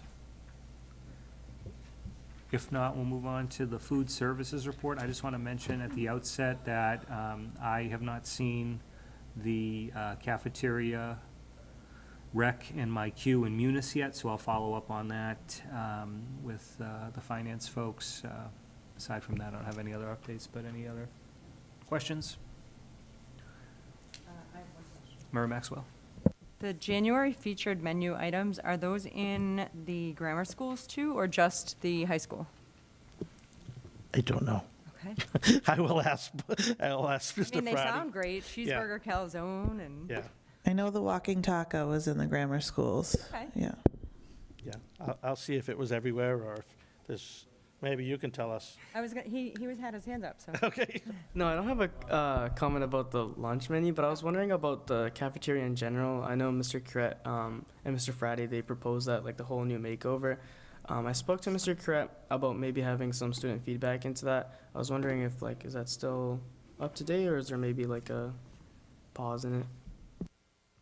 So at this point, they're looking at rescheduling the project to, rather than doing it during the February break, doing it during the April break. And so, I guess at this point, there's still maybe some time to offer up some suggestions, since we do have that extra time. So I would certainly recommend reaching out maybe to Mr. Fratty, Mr. Curette, for sure. But, once we get that cleared into my queue for the Munis rec, then I'll take care of patching that through. But if we have some extra time, then keep me posted if you're able to have any other conversations, and we'll talk more. Thank you. Any other questions? If not, we'll move on to the warrant report. Any questions regarding the warrant reports? No. All right, next we have on the agenda contract approvals. There are none. Acceptance of new fiscal year 26 grant awards, none on the agenda. I want to mention, and I've been in touch with the city council about this, so we are in the process of beefing up in general on the city side, but I know there's probably going to be some school tie-ins as well, beefing up our grant writing operations, really being intentional about going out to get more state and federal grants. I actually had a meeting today with the new district director for Senator Markey, and we were sharing ideas about some projects that we want to get after in terms of some federal grants. It's interesting how we wouldn't think that we're having a lot of federal opportunities opening up right now, but surprisingly, there are still some. So that's something that we're getting after quickly now. So here's the thing. Former Mayor Perry had posted that position, and there was no interest in the position, especially given what it was paying.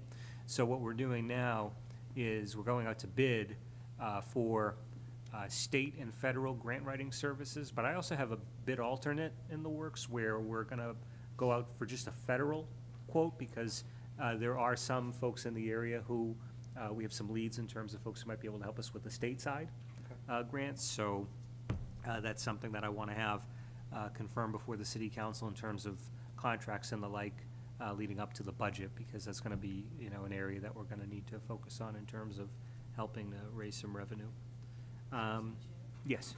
Is that something that, I know we've been talking about consolidating departments, is that something that can be consolidated in with the school department? So that we could have also piggyback onto that? I'm not sure what exactly that is, but. Yeah, so that's a conversation that we could have with the acting superintendent, if that might be an area where there's some opportunity, because these folks, especially the federal lobbying firms, they're getting after all sorts of different areas, and I would venture a guess that education is certainly one of them. So if there are tie-ins, I think it'd be foolish for us to not take advantage of those opportunities. So we'll certainly keep that in the mix. Next, we have notification of appointments and other personnel matters. We need a motion and a second to approve one program assistant for the Pathways Resource Room at the CGS. So moved. Second. Motions from the vice chair, seconds from member Keegan. Discussion. Member Maxwell? How many of these have we approved And I feel like we've approved these a lot lately. This particular request is due to a student needing to change classrooms, and so the classroom the student is moving to isn't equipped to assist them without the program assistant. So we did try a number of ways to see if we could rearrange, but we couldn't. So usually at this time of year, it's for students moving in district or a reevaluation that require additional staff or a programmatic change. A one-to-one? Yes. Okay, thank you. Any other questions? If not, we'll vote. All those in favor? Aye. Opposed? The ayes have it. Next on the agenda, we have other business from the committee. Member DiZoglio, you have a request for a discussion on the facility rental rates. We kind of got into that a little bit, but I don't know if you have anything else to add? No, not to the rates, but business of the committee. The student rep said something earlier tonight, and he's spoken up a few times over the last year, and I gotta commend you for doing it. I appreciate your insight in all this. And, someone that's been in this role and in your role, because Mr. Goslin was on the school committee when I sat where you were, but we didn't have an actual student. I was part of the student council. And Mr. Beauregard was the class president at the time. Yeah, he was the class president. And he was the school committee secretary or vice chair at the time. I forget what it was. You were. But I looked at our politicians in awe. And, and that's a huge thing.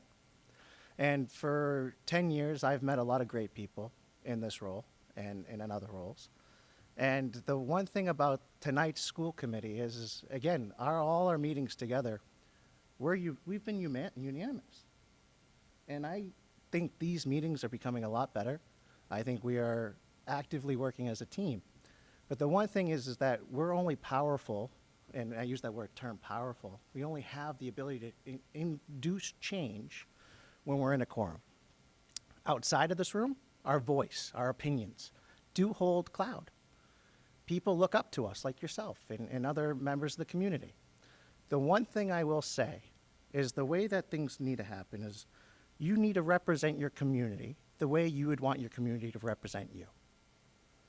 And that's how you go. And that's how we make change. Our community is our home. So just remember that you're a senior, right? When you accept a college, you're going to be going to a new community. But this will always be your home. And you're going to be proud of that, hopefully, wherever you end up. And you could say Methuen. That's what I did when I went to Suffolk, is I was proud to be from Methuen. And I came home, and here I am. And hopefully you'll do the same in 10 years from now. All right? Thank you. For sure. No, I appreciate the comments. That's the goal. That's the goal, I hope. And to go off your comment, I do have a lot of pride for Methuen. And sometimes I think often with my friends about visiting back home, after spending a few years in college or even past that, and we're gonna come back and everything's gonna be changed and everything's gonna be different. But I remind my friend and I remind myself that it doesn't matter how much it looks different. Methuen is kind of built from the people and is built from obviously I was born here, right? So I've been here for a minute, so I've kind of seen how it's changed a little bit, and I think that's the testament to the Methuen community is the people inside of it rather than just the visual appeal. But yeah, of course, I'm proud to be a Methuen, and that's why I guess it makes more sense to me why it frustrates me sometimes when I see the hate that sometimes festers within our community, because it's I'm proud to be Methuen. This is not what Methuen's about at all. So yeah, that's kind of why, and that's right. I really, really hope that people can go for everyone. I speak to myself first and foremost, and I think I forget to say that sometimes, but everyone across the board can understand other people's perspective and be open-minded and learn at the end of the day, and understand our education system is for the students, and keep that at the core of it, kind of work together just a little bit more, and be a lot better experience for everyone. That's all. I'm all set. I don't have anything else to say. TJ? Yes. Just real quick, since we're kind of still on facility rental a little bit. we gave you the rates, but there's also a policy that is ancient and doesn't really match the rates. So I don't know if that's something the policy subcommittee wants to tackle and maybe go through, because it's in desperate need of updating. And I don't think it's necessarily an MSBA, yeah, no, MSBA is, you know what I'm saying. I don't think we have to go to the MESC to rewrite it because it's more specific to our facilities. But if the policy committee wants to tackle that, it's overdue. And I don't remember who's on the policy committee. I'm just throwing it out there. Thank you. Thank you. Member Willett. This is going to be the fun one, because, again, I think there's a movement in the community to explore consolidation.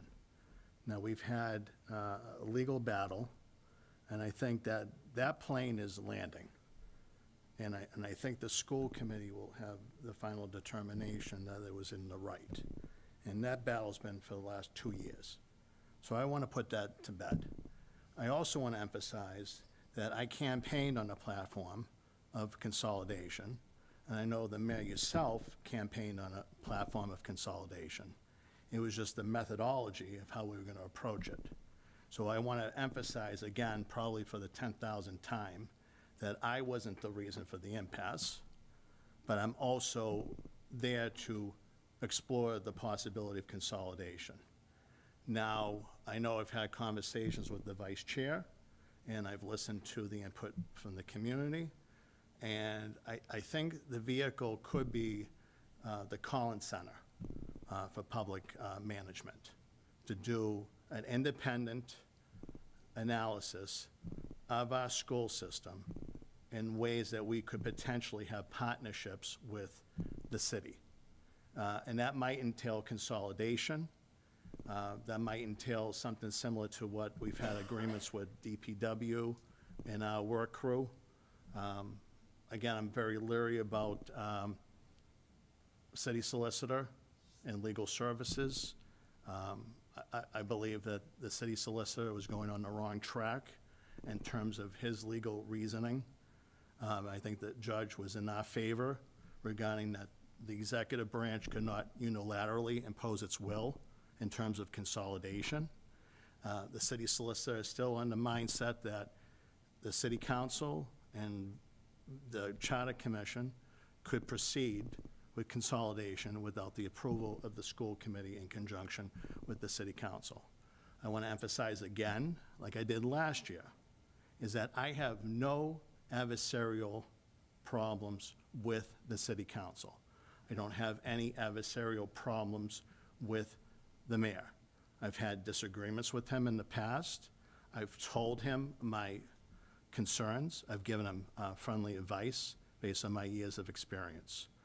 I want to start exploring cost savings within this system. We had a triage situation where we've had manifested decades of neglect in terms of maintenance and upgrades that needed to be accomplished. I think we're also working with hopefully the accelerated repair program and the capital improvement program, and working with our partners with the city council, who have always approved of emergency measures to approve to help with our schools. So I want to emphasize that whatever, and again, I represent one voice, one vote, but I think we should start exploring as a committee, looking at the Collins Center for Public Management. They have decades of experience. I think they could give us very favorable terms of doing an intervention to study our system, and that's what I would toss out there for conversation. Thank you.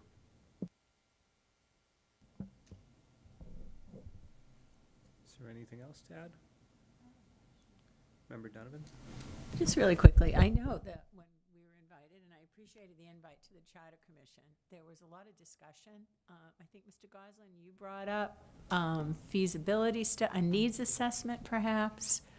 I don't know if I brought it up, but I'll take credit for it. Okay, well, and also sitting nearby was former Mayor DiZoglio, who talked about maybe a feasibility study in terms of the consolidation. And my one question, like, that costs a lot of money. And I know it would be under your purview, I would assume. You know, we don't seem to have any takers for the audit, financial audit. Could that money be used for something productive, like a feasibility study or a needs assessment, to see what would be the right fit? I need to be so careful because we have ongoing litigation, and I think you guys are suing me, and we're going to stop that. Yeah, that's true. Now, are you talking about a feasibility study about consolidating IT? No, oh, I'm talking everything, not just IT, because, you know, members of the Charter Commission were throwing, and I don't want to put you, you know, that I don't want to put you on the spot, but it just seems like there was some good ideas that came out of how we could work together and save money. And if I need to retract everything I said, I wasn't even thinking about the lawsuit against you, Mayor. But I do think, I mean, I was just thinking about disparities in salaries from school side to city side. All these little things that if we just jump into the pond, we might drown without. I'll share some thoughts because I believe I'm among friends here. On camera. So. Friends, Roman countrymen. So, and I obviously needing to be as cautious as possible, given the fact that this is a sensitive topic currently until it's finally settled. But I'll just state a couple of facts to provide some context and to answer Member Willette's comment. So, long and short of it, and Attorney Maccaro might have a couple of thoughts here, and if I'm speaking out of turn, scream and flail your hands. But long and short of it is that the basic disagreement, I think, resulted from two different aspects of state law, where you had Chapter 278 of the Acts of 2018, per my conversations with Sean Cronin, DLS, and also I'd done some outreach to the Collins Center as part of this. It was pretty clear per 278 that there were provisions that allowed for this level of consolidation. But here's the thing, the judge determined that it was kind of like a mixed bag, the determination that the judge provided. But the clearest aspect of this whole thing is that there's another statute, Chapter 71, Section 37M. And I spoke to this during the last city council meeting when this was brought up, where ultimately per 37M, and I think this is in place, and this is the overarching guiding light, regardless of what, you know, is discussed by way of the charter, right? State law is very clear per 37M, instead of 278, leaving that aside, that anything like this would need a vote, an affirmative vote of the school committee and the city council. And I'm just going to harken back to some conversations that I had had last year with colleagues on this board that, you know, seemed to indicate to me that, look, if we're able to have some type of consolidation framework that preserves the IT services as our students and educators benefit from them as we sit here now, as long as there's no impact to that.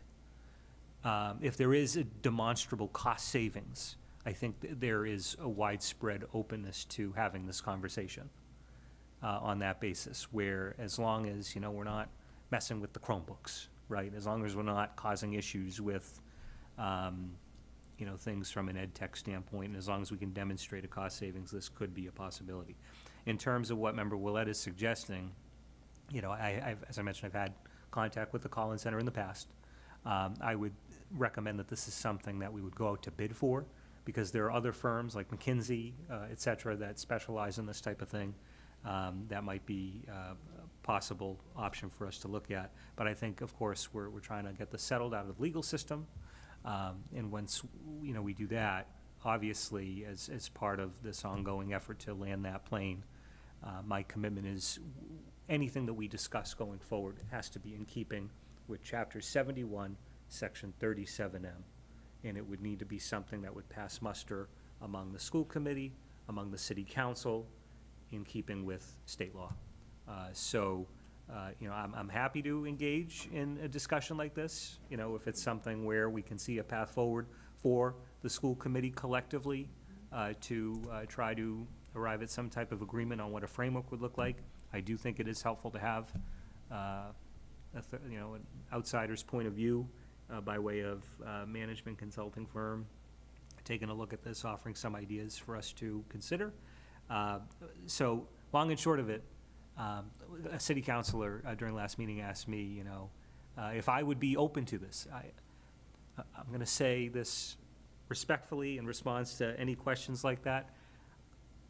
I know Mayor Perry as well, we kind of came up with the idea. Of course, I'm all in favor of finding cost savings and consolidating where we can, but of course, it has to be done in compliance with state law, and it would need to be a framework that musters the support of not only this committee, it has to get through the city council too. So I think it does require, in terms of a conversation, a lot of collaboration between myself, but also the school committee and the city council. So, I think we have to do whatever we can by way of finding cost savings and increased efficiency, but we got to do it in keeping with state law. So I'm kind of rambling at this point. I apologize. Any other questions, comments? Just a few over here. Just respectfully, I'm going to say this for the record. I've been very quiet in terms of working with your administration. But if I have any gruff or reaction from a certain part of the administration that's not working on the same page with you, and also with the Charter Commission, I have certain concerns about certain members of that Charter Commission based on what they've done in the past, telling me about fiscal restraint and good governance. I'm not going to take that lecture from somebody on that Charter Commission, and we know who that is. So I am willing to work with you.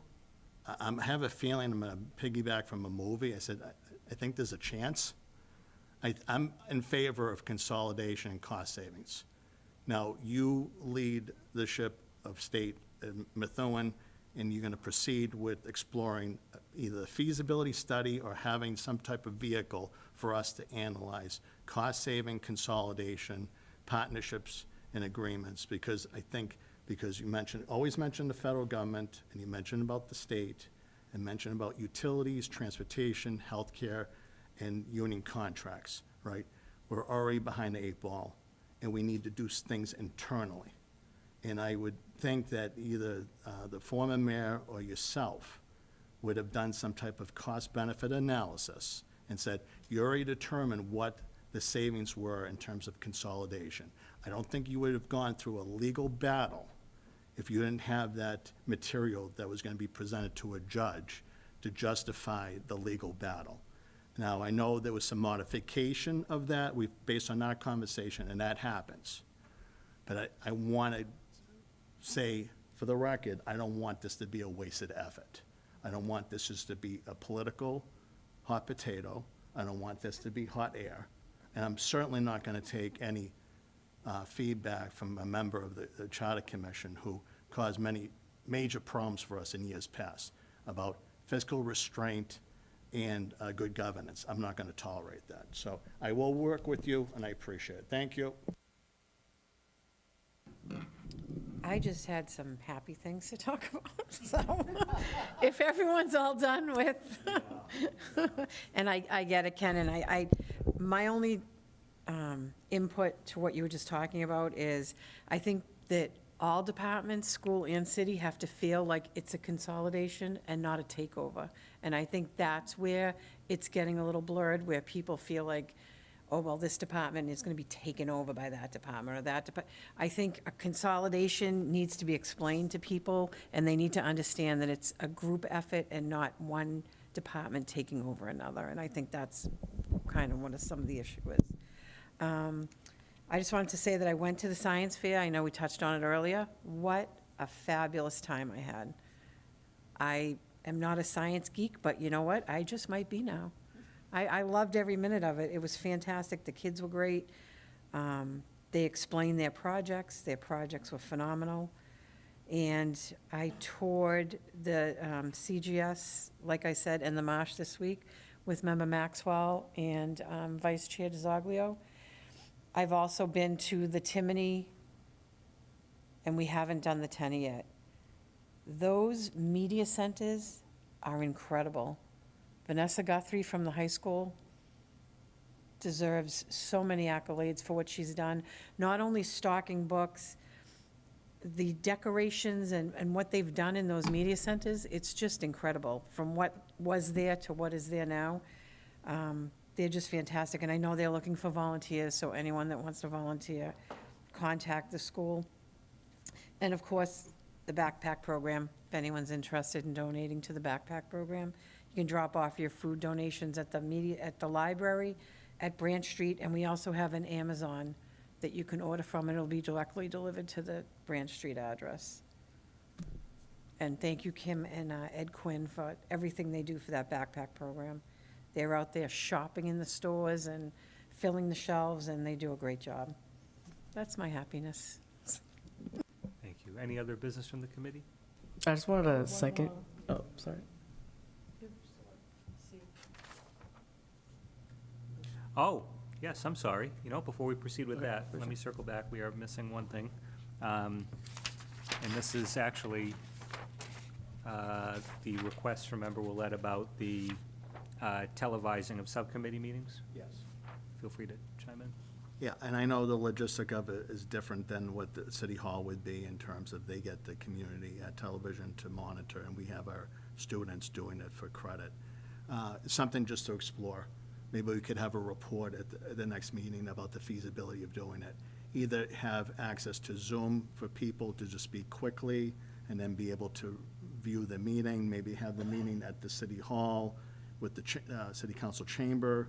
And also I had concerns about the timing, 10 a.m. meetings versus maybe in the afternoon where people could take time off of work of going to the meetings. So something that we could explore further on that. I think with the City Council, their subcommittee meetings are televised and they're on YouTube. I think we should look at that as well for our subcommittee meetings.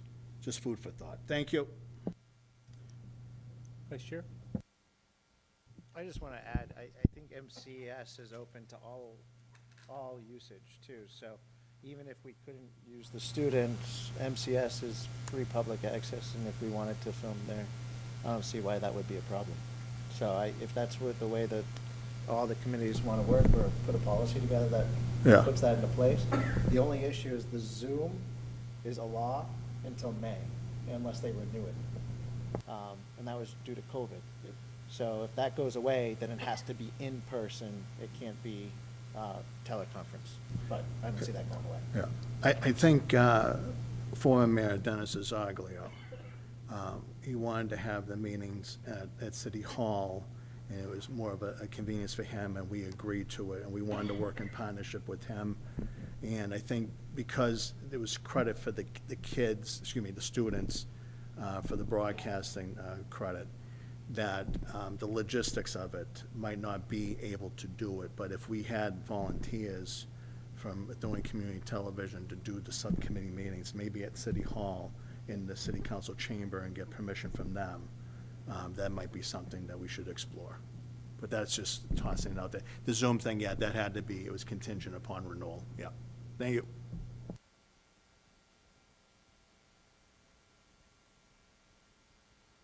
Oh, I just wanted to second how awesome the decorations are in the media center. They really are really cool, and I think it's pretty awesome. That's all.